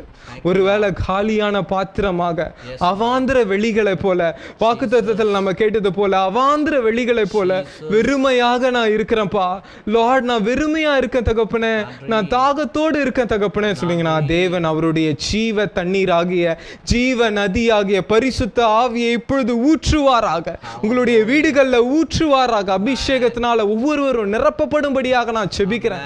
என் தலையை எண்ணெயால் அபிஷேகம் பண்ணி என் பாத்திரம் நிரம்பி வழிகிறது என்று தாவீது சொன்னது போல உங்களுடைய மகன் மகள் சொல்லுவதாக நீங்க சொல்லுவீர்களாக. தேவனுடைய கிருபை இப்பொழுதே இறங்குகிறதை நான் பார்த்து கொண்டிருக்கிறேன். தேவனுடைய கிருபை இப்பொழுதே உங்களுடைய படகை மீன்களினால் நிரப்பி கொண்டிருக்கிறத நான் பார்க்கிறேன். அவருடைய ஐஸ்வர்யத்தின் அவர் ஐஸ்வர்யத்தில் சம்மன்னரா இருக்கிறார். அவருடைய ஐஸ்வர்யத்துல நீங்க நிரப்பப்படுகிறத நாங்க பார்க்கிறத தகப்பனே, நீர் இங்க இப்பொழுது பிரசன்னமா இருக்கிறத தகப்பனே நாங்க உணர்ந்து கொண்டிருக்கிறோம் பிதாவே. தகப்பனே நீர் எங்களோடு பேசின வார்த்தைக்காக நன்றி. உங்களுடைய அழைப்புக்கு பாத்திரவான்களாய் நாங்கள் நடந்து கொள்ள எங்களுக்கு உதவி செய்யுங்க தகப்பனே, உதவி செய்யுங்க பிதாவே. வாய்களை திறந்து சொல்லுவீங்களா? உங்களுடைய அழைப்புக்கு பாத்திரவான்களாய் நாங்கள் நடந்து கொள்ள எங்களுக்கு உதவி செய்யுங்கப்பா. ஒருவேளை அந்த அழைப்புக்கு பாத்திரவான்களாய் நாங்க நடக்காம இருந்த அந்த சமயத்துல you renew are calling Lord, நீங்க மறுபடியும் எங்களை கூப்பிடுங்கப்பா தகப்பனே. நாங்க மறுபடியும் உம்மண்டையில வர தகப்பனே, நாங்க காற்றையோ புயலையோ பார்க்கிறவர்களா இல்லாதபடிக்கு இயேசு கிறிஸ்து உண்மையே பார்க்க எங்களுக்கு கிருபை தாங்கப்பா, கிருபை தாங்க தகப்பனே. ஒருவேளை நாங்க இயேசு கிறிஸ்து இல்லாதவர்களா இருந்தோமானால் தகப்பனே இப்பொழுது கைகளை நீட்டுக்கிறோம் தகப்பனே, கைகளை நீட்டி தகப்பனே நீர் எங்களை தூக்கும்படியாக நாங்க ரட்சகரேன்னு உங்களை கூப்பிடுறோம் பிதாவே.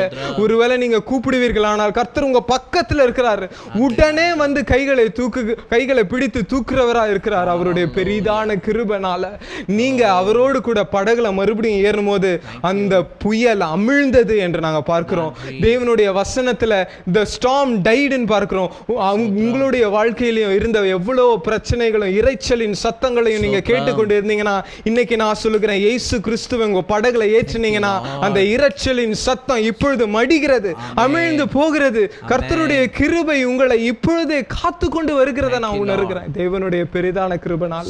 ஒருவேளை நீ கரி நெருப்பண்டையில குளிர் காய்ந்து கொண்டிருக்கிறியா மகனே மகளே, உன்னுடைய அழைப்பை நீ அறிந்தோம், கர்த்தர் உன்னிடத்துல அநேக நேரம் பேசியும் நீ மறுபடியும் உன்னுடைய பழைய வாழ்க்கைக்குள்ள போய் உன்னுடைய அந்த மீன்பிடி தொழிலே பண்ணி கொண்டிருக்கிறியா? கர்த்தர் சொல்லி கொண்டிருக்கிறாரு, நான் உனக்கு ஒரு கரி நெருப்பை வச்சிட்டு இருக்கேன், இந்த கரி நெருப்புல ஒரு மீனையும் வச்சு உனக்காக வெயிட் பண்ணி கொண்டிருக்கிறேன். நீ என் இடத்துல வருவியா மகனே மகளே?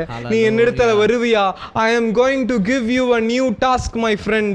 என்னுடைய ஆடுகளை நீ மேய்ப்பாயாக, என்னுடைய ஆடுகளை நீ மேய்ப்பாய் என்று இயேசு சொன்னது நிமித்தம் பேதுரு அவருடைய சத்தத்திற்கு அப்படியே கீழ்ப்படிந்தான். அதே போல நாம் கீழ்ப்படுகிறவர்களா இருக்க வேண்டும். அவர் மேல நம்மளுடைய அன்பை, அவர் நேசத்தை வைக்கிறவர்களா நாம் இருக்க வேண்டும். நம்ம அன்பு கூறுகிறோம்னு சொல்லுகிறோம், ஆனா அவரிடத்துல நம்ம பேசுகிறதே இல்லை, ஜெபமே இல்லை, நம்மளுடைய வாழ்க்கையில ஜெபமே இல்லை. யார்கிட்ட பேசுறாரு எனக்கு தெரியல. கர்த்தர் பேச சொல்லுகிறார். உங்களுடைய வாழ்க்கையில ஜெபமே இல்லாமல் இருக்கிறதா? இன்னைக்கு டிசைட் பண்ண போறீங்க. இன்னைக்கு இயேசுவோடு கூட நீங்க டைம் ஸ்பெண்ட் பண்ண போறீங்க. இயேசு உங்களோட பேசுறதுக்கு ரெடியா கரையில வெயிட் பண்ணி கொண்டிருக்கிறாரு. நீங்க ஏதோ உங்களுடைய வேலையை பார்த்து கொண்டிருக்கீங்க. கர்த்தர் சொல்கிறாரு, நீ என்னோட பேசு மகனே, நான் உன்னோட பேசுகிறேன், நீ என்னோட பேசு, கர்த்தர் இடத்துல நீ சேரு, அப்பொழுது நான் உன்னிடத்துல சேருகிறேன் கர்த்தர் சொல்கிறாரு. இப்பொழுதே நீங்க வாய்க்குள்ள திறந்து, கர்த்தாவே உண்மை நாங்கள் நேசிக்க எங்களுக்கு கிருபை தாங்கப்பா, நேசிக்க எங்களுக்கு கிருபை தாங்கப்பா, உதவி செய்யுங்க தகப்பனே, உதவி செய்யுங்க, பலப்படுத்தும் ஆண்டவரே. துதிக்கிறோம் ஐயா, சோத்திரிக்கிறோம் சோத்திரிக்கிறோம் சோத்திரிக்கிறோம். பரிசுத்த ஆவியானவர் எங்கேயோ அங்கேயே விடுதலை உண்டு அப்பா. இந்த நாளில் நீர் எங்களுக்கு ஒரு கிருபையாய் ஒரு அழைப்பை கொடுத்ததுக்காய் சோத்திரம் சுவாமி. இந்த அழைப்பை நாங்கள் உதாசீனம் பண்ணிவிடாதபடி அப்பா, இந்த கிருபையின் காலங்களில் ஆண்டவரே, எஸ் லார்ட், நம்ம அழைப்போம் ஆண்டவரே, என் படகுல நீங்கள் வாங்க என்று சொல்லி அழைப்போம். எஸ், உன் படகு ஒருவேளை கரை சேராம எஸ் எங்கேயோ நின்று கொண்டு இருக்கிறதா? எஸ், உன் படகுல துடுப்பில்லாமல் இருக்கிறதா? இன்னைக்கு ஏசாமி ஒரு துடுப்பாய் உன் படகுல வரப்போகிறாங்க. உன் யாத்திரை உனக்கு இன்பமாய் மாற்றி கொடுக்க போகிறார். அவர் அழைத்த அழைப்புக்கு உன்னை பாத்திரவானாய் அவர் மாற்ற வல்லவர். ஆண்டவர் யார்கிட்டையும் குவாலிஃபிகேஷனை கேட்கல. ஆண்டவர் எங்கேயும் டாக்டரேட் பார்க்க வேணும்னு விரும்பலை. ஆண்டவர்கிட்ட ஒன்றே ஒன்று தான் விரும்புகிறார். கர்த்தர் உன்கிட்ட விரும்புகிற ஒரே ஒரு காரியம், அவர் சத்தத்துக்கு நீ செவி கொடுக்கணும். அவர் சத்தத்துக்கு நீ செவி கொடுக்கணும். இன்னைக்கு நீ சொல்லு, ஆண்டவரே, நான் இருக்கிற இந்த நிலைமையில் நான் உம்மிடத்தில் வருகிறேன்ப்பா, நான் உம்மிடத்தில் வருகிறேன். ஆண்டவரே, என்னை கொண்டு நீர் என்ன செய்ய சுத்தமாக இருக்கிறீரோ அதை செய்யும் என்று நீ சொல்லும் பொழுது, கர்த்தர் இந்த நாளிலே கொடுத்த இந்த ஜீவ அப்பம் வாழ்க்கையில் கிரியை செய்யும். எல்லா தடைகளை தாப்ப நீக்குவார். நன்றி நன்றி. கர்த்தர் வந்த வீடு விடுதலை படும். எஸ், கர்த்தர் வந்த படகு எப்படி ஒரு ஸ்மூத்தாக ட்ராவல் ஆச்சோ அப்படியா இந்த நாளில் உன் வாழ்க்கை படகுல, உன் குடும்பத்தில், உன் வேலை ஸ்தலத்தில், உன் படிப்பில், உன் பிள்ளைகளோட திருமண காரியங்களில், ஒருவேளை அவங்க பிரசவ காலத்துக்கு காத்திருக்காங்களா, அந்த பிரசவ நாட்களுக்கு இல்லை கர்ப்பம் தெரியாமல் இருக்காங்களா, இன்னைக்கு நீ விசுவாசி, கர்த்தர் அந்த கர்ப்பத்தை நிரப்புவேன்னு சொல்லுகிறார். எஸ், திருமணத்துக்கு ஒழுங்கு செய்யப்பட்டு நாள் குறிச்சிட்டோம், ஆனால் இப்படி ஒரு அடைப்பாக இருக்கே ஐயோ என்று சொல்லி அங்கலாய்ப்போடு நீ அமர்ந்திருக்கிறியா? இன்னைக்கு ஆண்டவர் இந்த சூழ்நிலையை மாற்றி கொடுப்பார். குறித்த நாளில் அந்த திருமணங்கள் நடக்கும். இயேசு வந்த வீடு விடுதலை ஆச்சு. எஸ், இன்னைக்கு ஆண்டவர் சொல்கிறாரு, எஸ், உன்னுடைய தேவைக்காக வர வேண்டாம், உன் தேவைக்காக வராத, முழு இருதயத்தோட வா. இந்த நாளில் கர்த்தர் எஸ் அவருடைய சத்தியத்தின்படி உன்னை விடுவிப்பேன்னு சொல்லுகிறார். சத்தியத்தை நீங்கள் அறிவீர்கள், சத்தியம் உங்களை விடுவிக்கும் சொன்னார். நானி மிஸ் அப்பியா கோலோ குரோத்தோர ஓஷி காலபாலாபாலா.